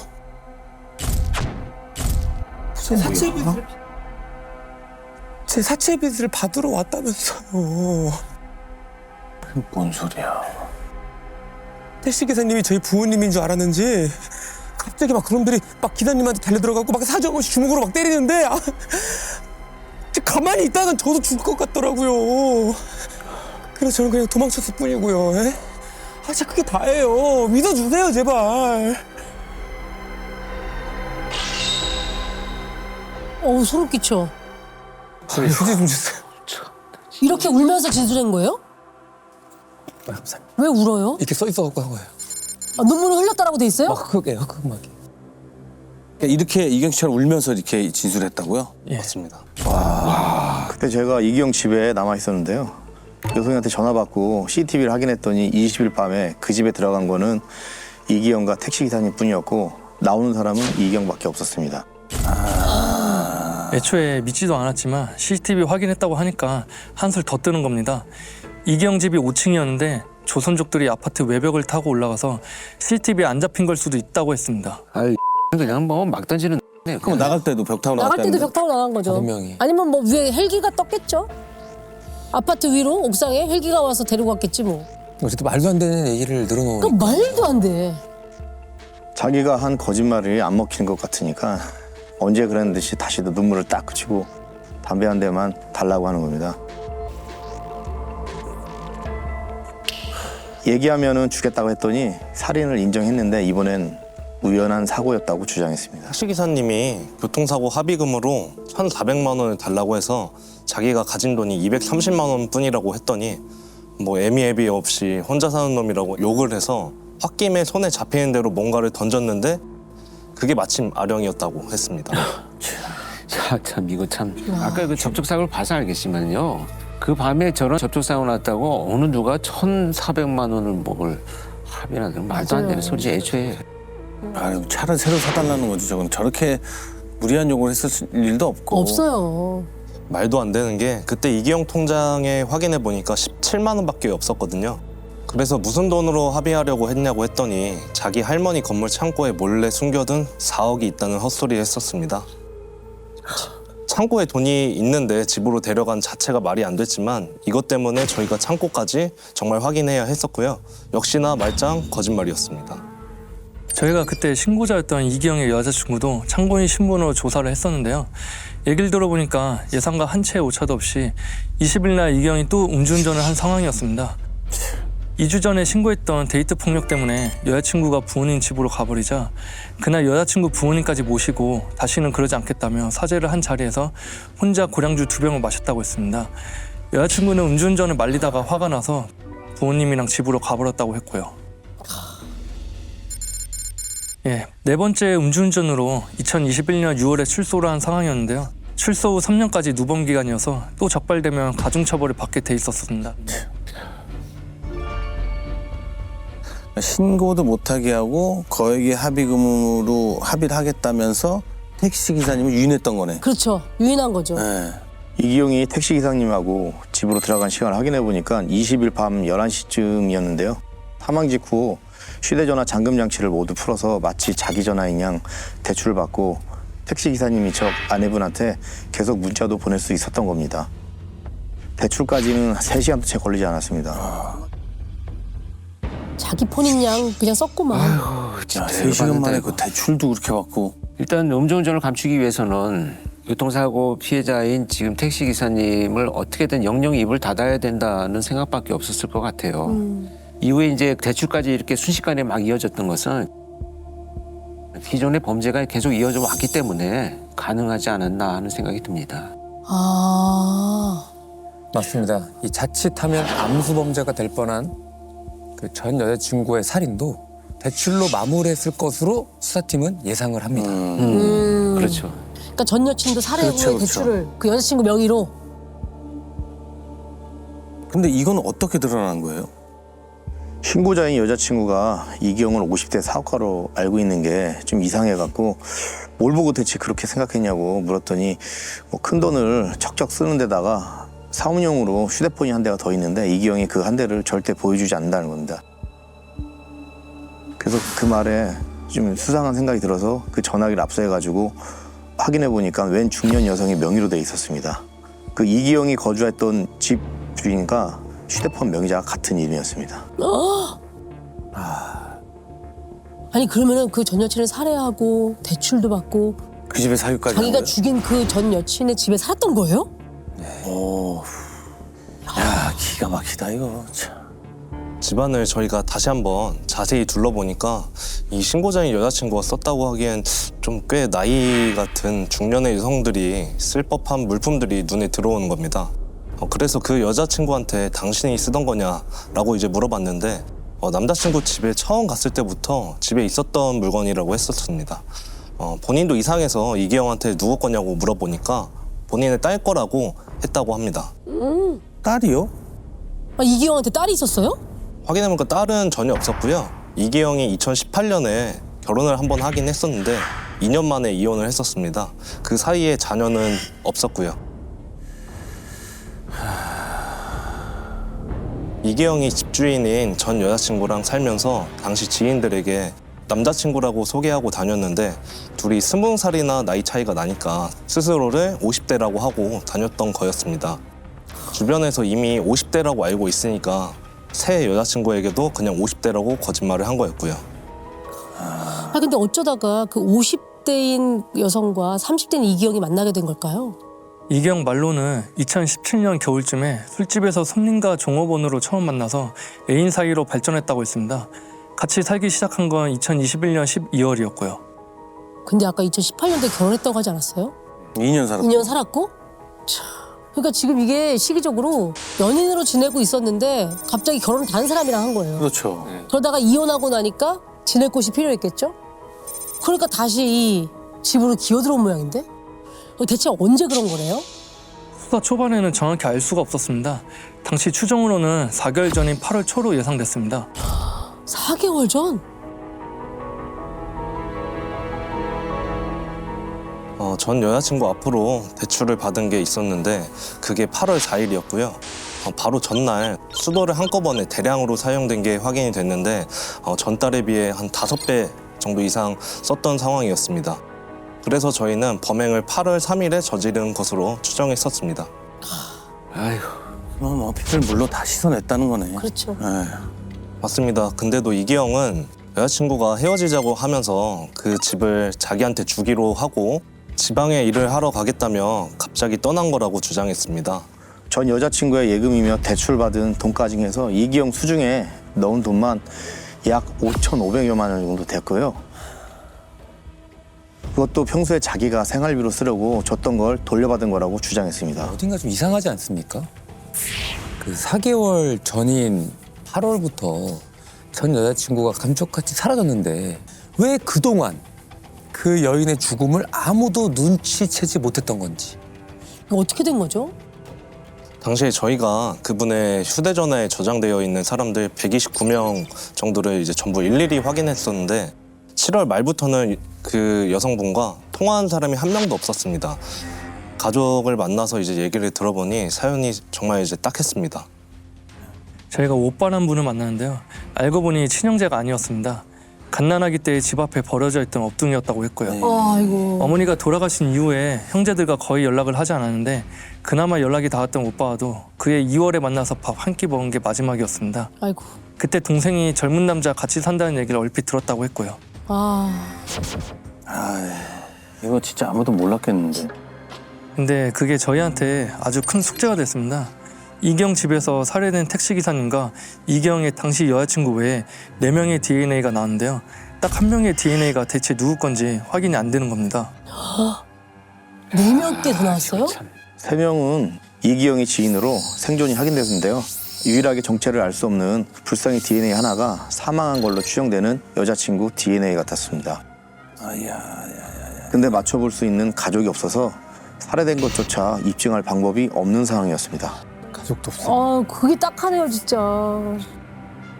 자, 지금부터 이기영이 살해했을 것으로 추정되는 집 주인이자 이기영의 전 여자친구를 강 씨라고 부르도록 하겠습니다. 형사님들은 그 이기영의 범행 동기부터 찾아냅니다. 그것만이 이 암수 범죄를 밝혀낼 유일한 길이라고 생각을 하신 거죠. 근데 집에서요, 이런 게 발견이 됩니다. 뭐요? 제가 읽어볼까요? 네, 부탁드릴게요. 읽어볼까요? 뭐야?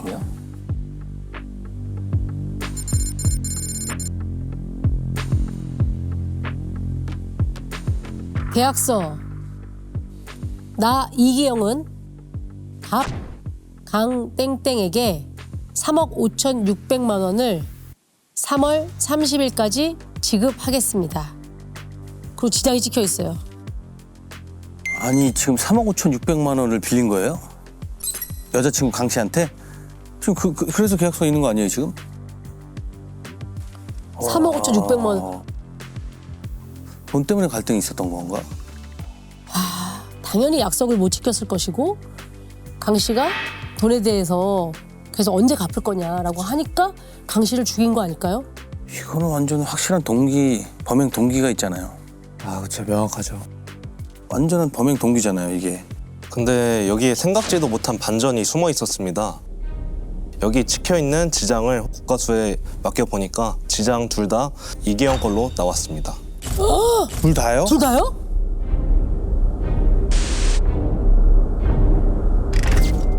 같은 사람 지문 거죠. 어머! 저희가 이기영 가족들도 조사를 했는데 이 계약서를 본 사람이 있었습니다. 이기영 아버지였는데 이기영이 이 계약서를 들고 가서 자신이 여자친구인 강 씨한테 3억 3천만 원 빌려줬는데 같이 살던 집을 팔아서 강 씨가 갚기로 했다고 합니다. 당시 집이 6억에서 7억 정도 됐는데 그 집 명의를 자기가 받았고 곧 팔린다. 매매 대금이 모두 자기한테 들어오게 돼 있다. 빚을 제한 차액을 내가 가지고 집 팔고 남은 돈을 주기로 한 계약서다. 이렇게 얘기했다고 합니다. 어지럽죠, 어지러워. 이건 또 무슨 신박한 소리냐. 이제 두 가지 얘기를 하고 싶었던 것 같습니다. 첫 번째는 여자친구의 집 명의가 내 거다. 거에게 들어온다. 그러니 뭐 안심해라. 뭐 이런 얘기를 하는 것 같은데 이게 전형적인 어떤 수법이에요. 지금 이야기를 들어보면 그럴듯한 것 같은데 뭔가 뜯어보면 허점이 많고 근데 외형상 듣기에는 아주 그럴듯한. 그런 얘기를 아버지한테 왜 한 거죠? 이경이 아파트 등기 이전할 때 돈이 필요하다면서 아버지한테 1,000만 원을 빌려달라고 했던 것 같습니다. 맞습니다. 이것 역시 뭐 다 거짓으로 드러났습니다. 언론에 부동산으로 성공한 부잣집 손자로 알려졌지만 그것도 사실이 아니었고요. 시골 마을에 작은 건물 한 채 정도? 그 정도만 이제 소유한 정도였습니다. 지인들한테 필요할 때 쓰라면 몇백씩 건네어 주기도 하고 25일 날 식당에서 같이 고기 구워 먹던 사람들도 그냥 지나가던 모르는 사람들한테 고기를 사줬던 거였습니다. 어머. 남들한테 있어 보이는 척 그렇게 과시를 하고 다녔던 거죠. 이 정도면은 여자친구를 살해한 것도 우발적이라고 주장했을 거예요. 뻔하죠. 강 씨가 생활비로 마구 써대서 돈 때문에 다퉜는데 자기를 따라다니면서 모욕했다고 주장했습니다. 이기영이 아끼던 자전거를 집에서 수리하고 있는데 그 비싼 건 무슨 돈으로 샀냐고 핀잔을 주길래 화가 나서 손에 쥐고 있던 렌치를 던졌는데 우연히 맞아 쓰러진 거라고 말했습니다. 그러니까 그 거짓말을 어떻게 뒤집으신 거예요? 우선 집에서 강 씨로 추정되는 불상의 그 동일 혈흔 자국이 모두 찾아냈는데 둔기로 여러 차례 내려치면서 생긴 비산 혈흔이 안방에서 나왔습니다. 그 횟수가 10차례 이상 된 걸로 확인됐고요. 전에 한번 얘기했던 그 혈흔 형태 분석에서 네네.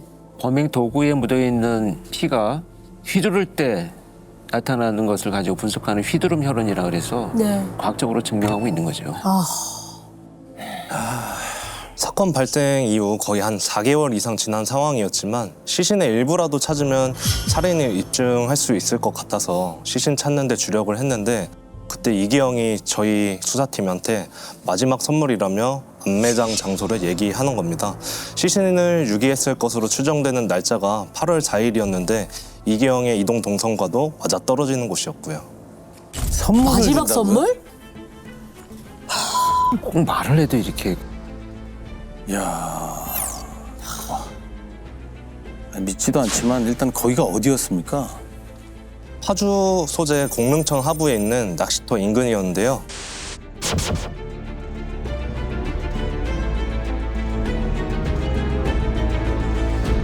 저희가 한창 굴착기로 땅을 파고 있는데 갑자기 멀리서 남성 두 분이 막 뛰어오면서 빨리 나오라고 고함을 쳤습니다. 시청 공무원이었는데 저희가 수색하던 장소가 지뢰가 묻혀있던 곳이었던 겁니다. 그래도 시신을 찾아야 되니까 지뢰 탐지기까지 동원해서 찾아봤는데 결국 시신은 못 찾았습니다. 아찔해요. 야 터졌으면 큰일 날 뻔한 거 아니야. 그러니까 그걸 알고 그거 지금 알고 글로 보낸 거 아니야? 그렇죠. 그렇게 봐야 되겠죠. 진짜. 그럼 시신은 못 찾았지만 결국 송치를 하신 거잖아요. 어떻게 입증하신 거예요? 임여성 형사가 결국 해냈습니다. 강씨 건강보험공단 내역을 쫙 뽑아가지고 일일이 병원을 찾아다녔는데요. 2022년 2월에 강 씨가 건강검진을 받으면서 위 조직 일부를 조금 떼어난 것을 찾았습니다. 제가 갔을 때 병원 담당자분이 가슴을 쓸어 내리시더라고요. 보관 기간이 얼마 안 남아서 며칠만 늦게 왔으면 폐기됐을 거라고 하시면서요. 그 얘기에 제가 더 아찔했는데 더 조마조마했던 건 그 위조직을 들고 국과수 달려가니까 크기가 먼지보다 너무 작아서 DNA가 안 나올 수도 있다고 하는 겁니다. 이틀 뒤에 국가수 전화를 받고 저희 모두 속으로 만세를 불렀습니다. 이 조직에서 확보한 DNA와 이기영 집에서 발견된 벽면의 혈흔 DNA가 일치한다고 했습니다. 이 사건의 내막을 모두 알고 나면 이기영이 네. 전 국민 앞에 나서서 했던 그 마지막 그 한 말이 있거든요. 네네. 그게 좀 다르게 들리실 겁니다.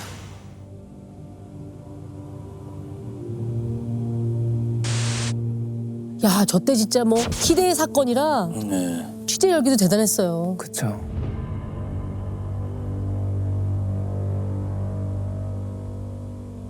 유족분들과 피해분들께 죄송합니다. 어떤 부분이 죄송한 겁니까? 제 살해 행각이 죄송하다고 말씀드립니다.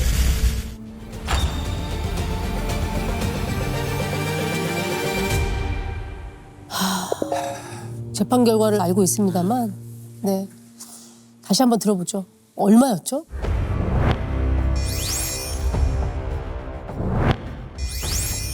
무기징역 선고받았습니다. 나는 감형 없는 무기징역, 가석방 없는, 이거 꼭 붙어야 되는 것 같은데.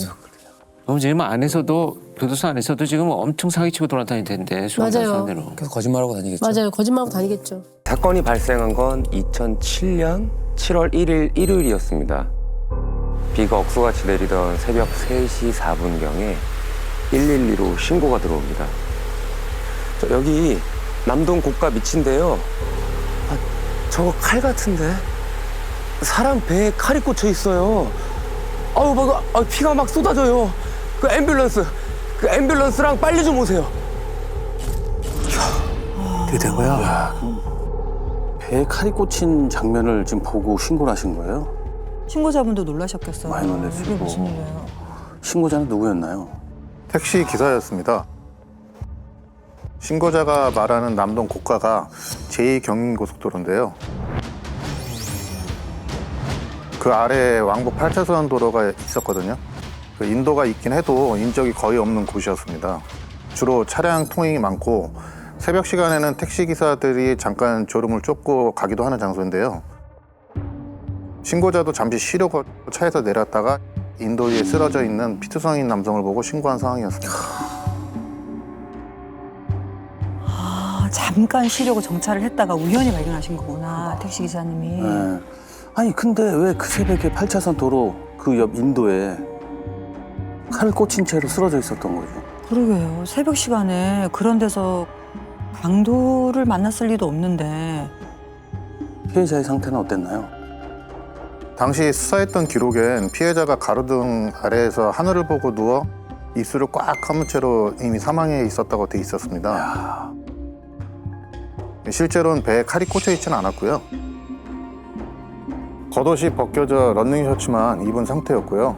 피에 젖어 있었습니다. 피해자의 오른손에 노란색 운동화 끈이 묶여 있었는데 매듭 아래에 2개의 올가미가 있었다고 했습니다. 야, 이게 어떻게 된 상황이지? 입술을 깨물고 있었다니. 이게 얼마나 고통스러우면 그런 상태로 또 사망하셨는지. 참. 아, 그쵸. 피해자가 공격을 피해 달아났던 흔적이 고스란히 남아 있었습니다. 고가 바로 밑에서부터 피해자가 발견된 인도까지 15m 거리에 혈흔이 떨어져 있었고요. 귀, 뒷목, 가슴, 다리를 흉기에 찔려 자창이 17군데가 확인됩니다. 그 목에선 끈으로 졸린 사건도 발견됐는데요. 부검 결과 사인이 다발성 자창과 경부압박 질식사도 같이 나옵니다. 따라가면서 계속 공격을 했네. 아, 피해자가 누구였어요? 피해자는 40대 택시 기사였습니다. 노모를 모시고 살며 아내와 1살짜리 늦둥이를 둔 가장이었습니다. 가족과 주변의 말로는 돈을 벌기 위해 주말에도 쉬지 않고 새벽까지 일할 정도로 성실했던 분이었다고 합니다. 사망한 그날도 전날부터 평소처럼 택시 운행을 하러 나갔던 상황이었습니다. 아, 택시 기사님이었었구나. 고가 밑에서 쉬다가 변을 당한 것 같은데. 피해자 택시는요? 피해자의 택시는 현장에는 없었습니다. 그런데 남동 고가에서 신고가 들어온 지 1시간이 지난 새벽 4시경에 또 한 건의 신고가 들어옵니다. 시신이 발견된 곳에서 차로 5분 정도 떨어진 주택가였습니다. 아니, 또 신고가 들어왔다고요? 야, 이 새벽에 누가 뭘 신고한 거죠? 신고자는 인근 주민이었습니다. 새벽에 퇴근을 하고 집에 돌아왔는데 밖에서 경적 소리가 들렸다고 하고요. 창문 밖을 내다보니 골목길에 사람은 보이지 않고 주차된 차량에 전조등이 깜빡이면서 연기가 나고 있었다고 합니다. 5분 만에 도착한 소방관들이 빠르게 불을 진압했는데 그 불탄 차량이 피해자 택시였다고 합니다.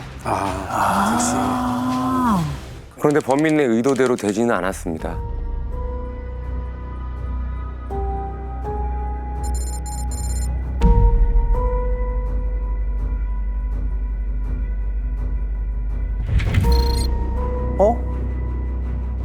멀쩡한데요?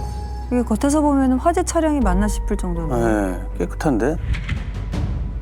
내부도 뭐 그렇게 타지 않았네요. 네. 증거인멸을 하려면 다 태웠을 텐데. 시커먼 게 쟤만 좀 있는 것 같거든요.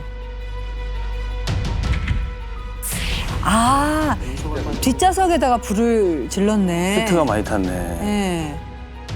만약에 신고가 좀 늦었으면 다 탈 뻔했는데.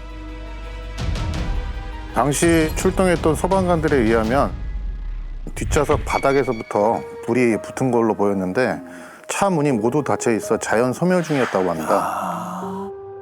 출동하는데 5분, 진압하는데 1분이 걸렸다고 했고요. 아, 불이 꺼지고 있었구나. 저 정도로 꺼진 거면 기름 같은 건 뿌리지 않은 것 같은데. 6분이면 뭐 전소죠. 전소할 시간이죠. 만약에 뭘 뿌렸으면은.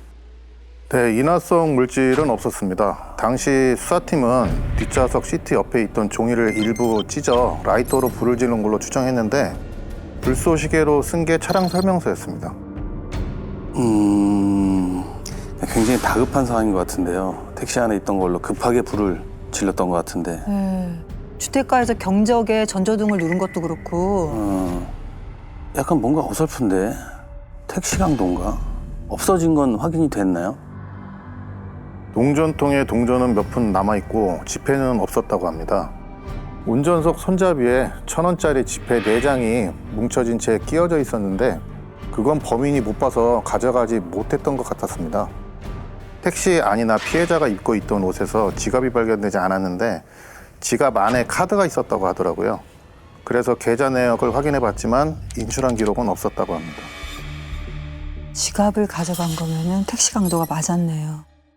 야, 근데 강도가 왜 저렇게까지 잔인하게 살인을 했을까? 그러게. 최초 사건을 수사했던 형사님들은요, 택시에 탄 마지막 손님을 찾아 나섭니다. 아, 그래. 맞아. 손님인 척 가장해서 범행을 저질렀을 수도 있잖아요. 택시니까. 네. 그 당시에 나온 게 있었어요. 최종적으로 새벽 3시 1분에 시동이 꺼졌는데 직전에 미터기를 누른 시각이 신고가 들어오기 약 30분 전인 새벽 2시 33분으로 확인됩니다. 마지막으로 미터기가 돌아갔던 28분 사이 타코미터로 주행한 기록을 확인했더니 중간에 1분간 시동을 한번 껐다가 켰던 걸로 나왔습니다. 아, 28분 사이에 범행이 벌어졌다. 근데 중간에 시동을 왜 꺼진 거죠? 그러니까. 아마도 택시기사를 제압하는 과정에서 시동이 꺼진 게 아닐까 이렇게 추정이 되는데요.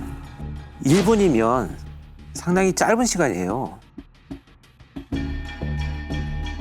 성인 남성이 저항을 하고 있는데 이걸 제압하는데 1분밖에 안 걸렸다는 거는 범인이 단독범은 아닌 것 같다. 공범이 있거나.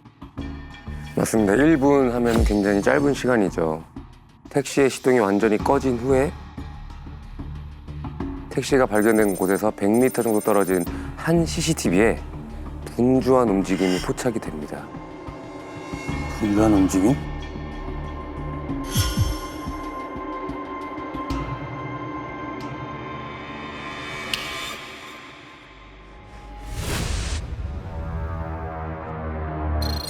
두 명, 뭐야, 두 명. 둘이 뛰어가네. 그리고 1분 후에 검은 옷인데요, 그죠? 네. 왜 다시 돌아오지?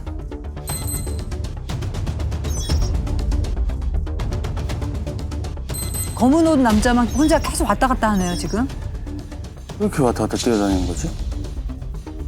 그리고 40분 후에 다시. 뭐야? 그럼 40분이나 돌아다녔다는 거예요? 잠깐만, 3시 45분이면 택시에 불 붙이기 바로 직전인 거네?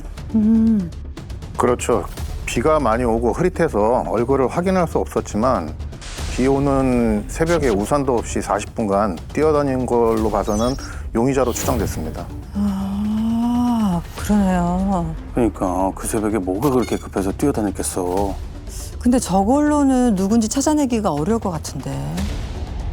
자, 그런데 마지막을 자세히 보면 검은 옷을 입은 용의자가 왼손에 뭔가를 들고 갑니다.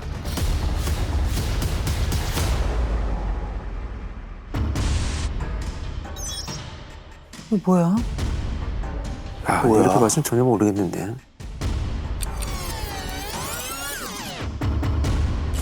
뭘 들고 가는 거지? 이게 뭐였어요? 저 당시에 수사팀이 영상을 분석했을 땐 파란색 천으로 추정을 합니다. 파란색 천? 사망한 택시기사의 유니폼이었던 거죠. 하늘색 계열의 파란색 아시죠? 택시기사 유니폼? 네. 아, 그래서 피해자가 발견됐을 때 런닝 셔츠 차림으로 발견된 거구나. 그렇구나. 아니 근데 왜 옷을 챙겨갔지? 혹시 뭐 자기 피가 묻어서 가져간 건가? 아니, 범인의 의도대로라면 다 불에 탔을 건데 굳이 되돌아가서 이걸 챙겼다? 왜 그랬을까? 정밀 감식 결과 택시 안에서 피해자의 혈흔 외에 범인의 것으로 추정되는 혈흔이 4점 발견됩니다. 검은 옷을 입은 용의자가 범행 도중 다쳐서 택시기사의 상의로 손을 감싼 것으로 예상했던 거죠. B형 남성으로 확인됐고요. 아, 저걸 대조만 할 수 있었으면 잡혔을 건데. 그렇죠. DNA 수집이 안 됐을 때죠. 네, 네, 네. 네, 닦은 흔적이 있는 걸로 봐서는 지문도 모두 지운 걸로 추정됐습니다. CCTV에 범인들이 차를 타고 가는 게 찍히긴 했는데 번호가 특정되진 않았고 어두운 색 크로스로 보여서 수도권에 등록된 용의 차량 6,000대와 기지국사의 동정전과자도 수사해봤지만 용의자 DNA와 일치하는 사람이 없었습니다.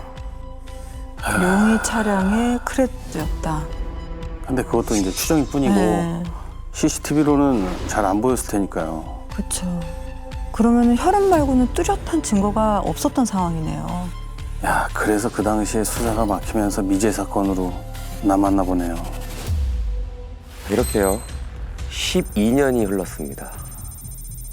2019년 박 형사님이 인천청 미제팀으로 발령을 받습니다. 박 형사님이 합류하기 전에 2016년부터 이 사건에 대한 재수사는 계속되고 있었는데요. 새로운 단서를 찾기는 어려운 상황이었다고 합니다. 아, 쉽지 않지. 박 형사님은 뭘 찾아내신 거죠? 버려야 할 것과 취해야 할 것을 나누는 일부터 시작을 하십니다. 그런데 당시 불에 탄 택시 사진 중에 유독 눈에 띄는 사진이 있었다고 합니다.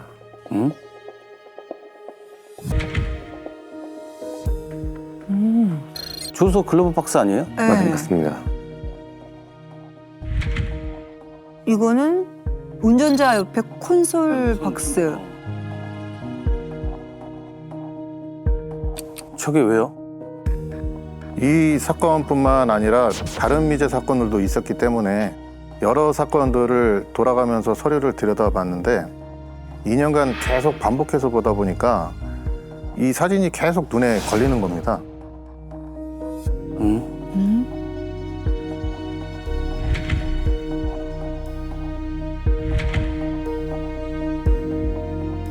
만약 범인이 차량 설명서를 꺼내 불을 붙였다면 안을 막 헤집어 놔야 하는데 전혀 손을 댄 흔적이 안 보였던 거죠. 아, 불쏘시개로 쓰인 그 차량 설명서. 그러고 보니 건드린 흔적이 없네. 그러면 이 차량 설명서가 피해자 택시에서 나온 게 아니란 얘기잖아요. 그럴 가능성이 있었던 거죠. 만약 범인이 가져온 차량 설명서라면 어쩌면 새롭게 추적할 만한 증거를 찾을 수도 있겠다 싶어서 경찰청 보관실에 확인해 봤더니 처음에 수사했던 남동경찰서에서 기록의 증거 자료까지 정말 꼼꼼히 챙겨놨더라고요. 불에 타다만 차량 설명서까지 30장 정도가 남아있어 재감정이 가능한지 국과수로 바로 가져가 봤습니다. 야, 그게 다 보관이 돼 있었어요. 이 무렵에 공소시효가 없어질 것을 대비해서 경찰청에서 증거물 보관센터를 막 만들기 시작을 했거든요. 아, 이건 잘했네. 그러네, 대단하다. 잘했다. 그래서 국과수에서 뭐래요? 재감정할 수 있대요? 2016년에도 증거물을 싹 다 다시 감정했고 그 중에 차량 설명서도 포함돼 있었던 상황이었습니다. 근데 이제 새로운 지문감식 기법이 개발됐다고 하는 겁니다. 아, 그렇지. 시간이 오래 걸리는 데다 어쩌면 종이가 찢어질 수도 있다고 해서 걱정을 좀 했는데 한 달 반 만에 연락이 왔습니다. 아, 찢어질 수 있다는 얘기가 뭐냐면 이제 약물 처리를 하면 종이가 오래되면 사가가지고 이렇게 흐물흐물해지는 경우들이 있으니까. 아, 그렇구나. 뭐가 나왔나요? 뭐가 나와야 될 텐데.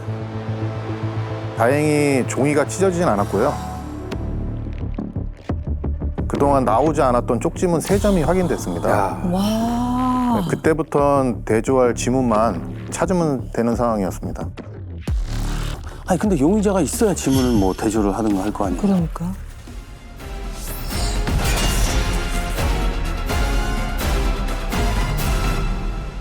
그래서 당장에 제 후배한테 찾아갔죠. 자동차 영업사원을 오래 해서 어떤 차의 설명서인지 좀 봐달라고 했는데 크로스라고 하는 겁니다. 어머. CCTV에 찍혀있던 사진에 번호판이 달려있는 위치로 봐서는 95년에서 98년 사이에 출고된 크로스 1이라고 했고요. 그 남동서에서 예상했던 게 맞네요. 그러면. 95년에서 98년 사이에 출고된 거면 사건이 2007년이니까 최소 10년에서 12년 탔다는 얘기네요. 네, 그래서 이 시기에 국내에 운행된 크로스 차량을 국토부에 요청했는데 컴퓨터에 렉이 걸려 다운이 돼 버렸습니다. 10만 대 가까이 나왔거든요. 크로스만 10만 대요? 와, 그걸 언제 다 확인해요? 하나씩 줄여 나갔죠. 일단 차 번호판이 흰색이었습니다. 초록에서 흰색으로 번호판이 바뀐 게 2006년 11월부터였고요. 사건이 일어나기 전날인 2007년 6월 30일 사이 번호판을 한번 바꾼 상황이었던 겁니다. 그러면 확 좁혀질 수 있는 그 뭐가 있네요. 네, 그렇죠. 시간이 좀 걸리긴 했지만 그렇게 차주 명단을 제거해 나가다 보니까 300명으로 확 줄었습니다. 와, 엄청나게 줄었네요. 그러면 10만 대는 정말 너무 막막하잖아요. 막막하죠. 300명이라고 하면 좀 뭔가 해볼 수 있다는 생각이 좀 듭니다. 그렇죠. 차량 설명서에도 중요한 단서가 있었습니다. 수기로 안산에 있는 AS 센터 전화번호가 적혀 있었거든요. 안산 AS. 그러면 안산 쪽에 살거나 뭐 연고가 그쪽에 있었을 것 같은데요. 이게 수기를 적어놨다라고 하는 것은 저희가 가까운 데 갈 수 있는 곳이니까. 네, 그래서 그때부터 기존 수사팀이 조사했던 6,000대의 차주 명단을 비교해가면서 사망했거나 소재 불명이거나 비협조적이거나 수배자인 이유로 조사가 안 된 사람들을 뽑아내기 시작했죠. 차주의 가족들도 차를 몰았을 수 있어서 그것까지 정리하니까 37명이 나왔습니다. 와, 많이 줄었다. 야, 아까 이 사건이 2019년에 시작해서 4년이나 걸렸다고 지금 했잖아요. 지금 보니까 그럴만하네요. 그러네요. 조사 과정이. 와, 37명이라니까 정말 놀랍네요. 그 중에 지문이 맞아 떨어지는 사람이 나왔어요? 37명 중에서 딱 한 명 나옵니다. 와. 차주는 아내 명의였고요. 남편이 타고 다녔던 걸로 확인이 되는데요. 40대 남성에다가 거주지가 안산이었습니다. 야, 안산 AS 센터 맞네. 어머, 그럼 20대 초반에 그런 끔찍한 살인을 저지른 거네요. 잡았어요? 우선은 그 사람이 사기로 수배가 내려져 있었다고 합니다. 사기까지 치고 다녔구나. 이게 수배 중이면 당시 어디에 있는지 확인도 안 됐던 거잖아요. 근데 시기가 안 맞았습니다. 사건이 일어나기 한 달 전쯤 다른 사람에게 차량을 팔았던 걸로 나왔습니다. 야, 이거 참. 그러면은 그 40대가 범인이 아니라는 거잖아요. 차를 팔았으니까. 일단은 여기까지는 찾았네요. 그렇죠. 네, 오긴 왔어요. 그러면은 그 다음에 차를 산 사람이 범인이란 얘기겠네. 그렇죠. 그럴 수도 있지. 이렇게 또 한 번의 해가 또 바뀝니다. 아이고. 2022년 겨울에 접어들 무렵 용의자 중에 한 명을 드디어 찾게 됩니다. 지금부터 택시기사를 잔인하게 살해하고 15년을 평범한 사람들 속에서 아무렇지도 않게 섞여 살았던 이 용의자를 최 씨라고 부르도록 하겠습니다. 최 씨는요, 사건 발생 당시에 32살이었다고 하는데요. 용의자로 특정될 당시 안산에서 화물차 회사를 다니고 있었다고 합니다. 안산에서 회사를 다니고 있었구나. 아무 죄도 없는 분을 그렇게 무참히 살해해놓고. 아니, 근데 어떻게 그동안 수사선상에 단 한 번도 올라올 수 없는 거죠, 이게? 일단 5월 31일에 중고로 차를 사서 범행 나흘 후인 7월 5일에 급히 차를 팔아넘기고 지방으로 도망을 갔고요. 거주지 불명으로 확인이 안 됐던 상황이었습니다. 전과를 확인해 보니까 99년 절도죄로 인천구치소에 8개월 동안 있었던 게 전부였고요. 그 후로 조용하게 살았더라고요. 2009년에 재물손괴로 벌금만 한 차례 받은 걸로 나왔습니다. 그렇게 쥐죽은 듯이 살았다고? 야, 차를 사서 한 달하고 5일도 안 돼서 팔았으면은 완전 수상하지. 그쵸. 완전 수상하지. 근데 이게 2009년에 재물손괴죄가 있었잖아요. 근데 그 사건이 굉장히 컸다면은 이 범인으로 걸릴 수도 있었을 텐데. 벌금만이니까 또 피한 그쵸. 그 후로도 굉장히 조용히 지냈을 가능성이 높습니다. 2009년에 재물손괴로 내가 중요 사건의 지금 용의자라는 것이 알려지지가 않았다는 거죠. 그렇죠. 그거를 알고 난 이후에는 자기가 익숙하게 지내던 안산으로 다시 돌아왔지 않겠느냐. 자, 이때부터 박 형사님은 수사에 박차를 가합니다. 최 씨의 학창 시절 신체 검사 기록부터 금융 내역, 통화 내역, 주소지 변경 사항까지 아주 쌍그리로 찾을 수 있는 기록을 전부 다 긁어냅니다. 사건 당일 새벽 주택가를 함께 뛰어다니던 그 공범까지 동시에 찾아내려고 말이죠. 아, 근데 이거를 언제 다 찾아서 확인을 합니까? 범행 시기랑 맞아 떨어지긴 해도 섣불리 접근하기는 어려우셨을 것 같은데. 팀원들이랑 저랑 넷이서 최 씨 뒤를 따라붙었습니다. 우선 신체 검사 기록을 확인해 보니까 최 씨 혈액형이 B형이었습니다. 택시에서 나왔던 혈액형 B형이잖아요. 혈액형까지 딱 맞아 떨어지잖아. 아, 최 씨를 미행한 건 DNA 때문이었군요. 예, 맞습니다. 그래서 최 씨가 피우는 담배꽁초라도 주우려고 쫓아다녔는데 담배를 안 피우더라고요. 집이랑 회사만 왔다 갔다 해서 최 씨가 밥 먹는 시간을 노렸죠. 회사 구내식당에서 밥 먹고 휴지로 입을 쓱 닦아서 쓰레기통에 버리더라고요. 바로 확보해 국가수로 보냈습니다. 대단하시다. 그랬더니 일치한다고 연락이 왔습니다. 와, 정말 대단하시다. 범인이 많대요. 그죠? 진짜 언젠가 다 밝혀지게 돼 있어요. 네, 형사님들이 있는 한 다 잡힙니다. 포기하면 공범이다. 당시 수사팀은 이 말을 가슴에 새기고 한 발도 물러서지 않습니다. 그리고 마침내 2023년 1월 5일 새벽 최 씨에게 수갑을 채웁니다. 이게 또 해가 바뀌었잖아요. 그죠? 16년 만에 도대체 뭐라고 하던가요? 뭐 속 시원하게 죄송합니다 이렇게는 안 했을 거예요. 맞아요. 네, 절대 그럴 리는 없고. 저희들을 보고 깜짝 놀라긴 했는데 아무것도 묻지도 따지지도 않고 조용히 수갑을 차더라고요. 입을 꾹 다문 걸 보니 그동안 준비를 많이 했겠구나 싶었습니다. 그렇지. 그래서 안산에서 체포해서 인천청으로 가는 길에 범행 현장인 남동국화 밑으로 갔죠. 어머. 범행 현장으로 바로 가신 거예요? 어. 그렇지. 현장을 다시 보면은 뭔가 반응이 나오더라고. 자기가 당당할 수가 없잖아. 티가 났을 것 같은데 어땠어요? 뭔가 반응이 있었어요? 눈을 질끈 감았습니다. 그러니까 형사님 예상에 딱 맞아 떨어졌네요. 일단은 조사 전에 한번 흔들어 놓으셨네. 확실하게. 그런데요. 현장을 지나가다가 눈을 감았던 건 죄책감 때문이 아니라 뭐? 외면하고 싶다는 의미로 보입니다. 왜냐면 조사 시작부터 기억이 안 난다고 잡아댑니다. 그래서 형사님이 그럼 왜 택시에서 혈흔이 나왔을까 하고 던지니까 글쎄요, 왜일까요? 기억 안 나는데. 근데 형사님, 제 휴대전화는 이제 골동품이 되겠죠? 야, 진짜 뻔뻔한 놈이네.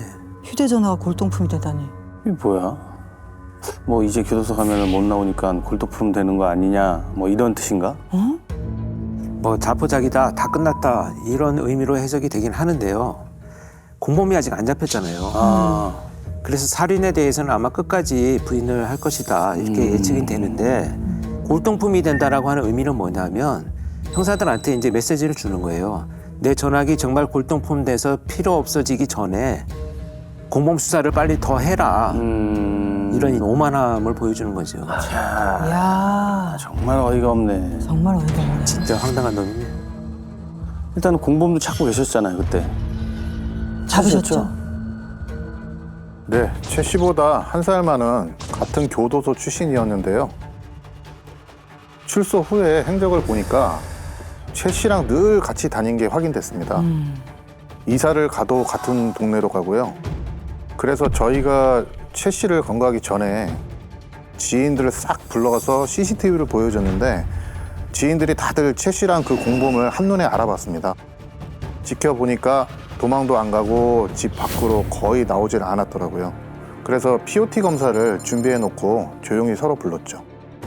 POT가 그 범인만이 알고 있는 물건이나 장면으로 뇌파 검사를 하는 거잖아요. 그렇죠, 그렇죠. 네. 울산 다방 미제 사건 할 때 범인이 현장에 자기가 뿌리고 간 것을 사진으로 보여줬을 때 반응을 한 것이 이제 나타났었고요. 그게 이제 설탕으로 밝혀졌었죠. 맞아요. 그럼 형사님은 뭘 준비하셨던 거예요? 피해자 목에 사큰이 있었잖아요. 네. 그래서 벨트, 노끈, 다양한 끈 사진에 노란색 운동화 끈 사진을 중간에 넣어놨는데요. 뇌파가 튀더라고요. 끈으로 택시기사 목을 조른 사실이 있냐고 했더니 아니라고 대답했는데 그것도 거짓으로 나왔습니다. 피해자 손에 있던 그 노란색 운동화 끈이 맞았나 보네요. 털어놨어요? 그렇게 나올 줄 알았는데 택시기사를 죽였다는 말은 들었다. 이렇게 진술합니다.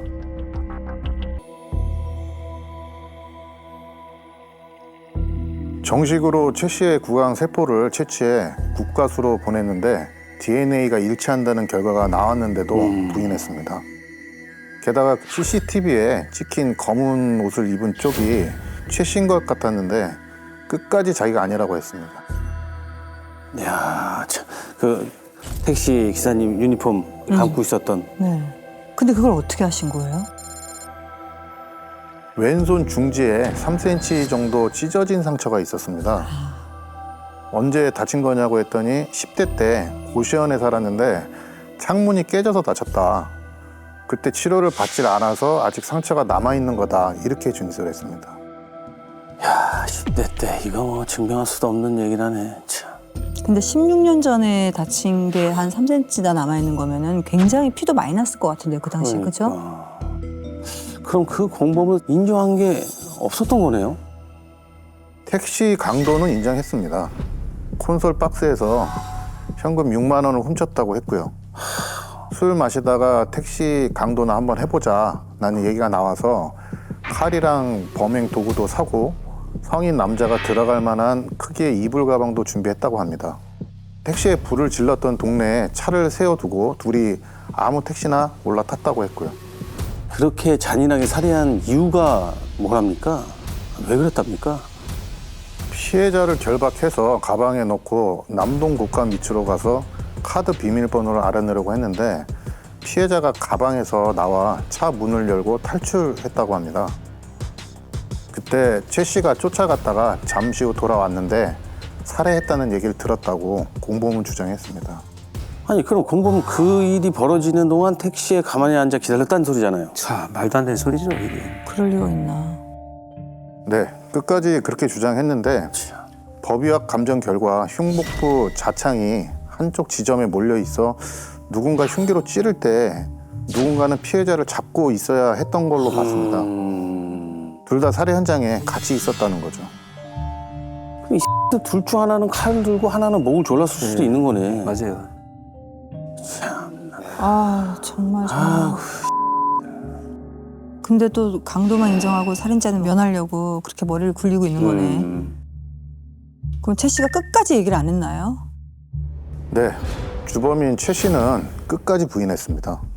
재판에 가서는 처음에 구내 식당에서 채취해간 DNA가 불법이니 인정 못한다면서 범행 현장에 있지도 않았다고 주장합니다. 공범은 끝까지 최 씨의 단독 살인이라고 했고요.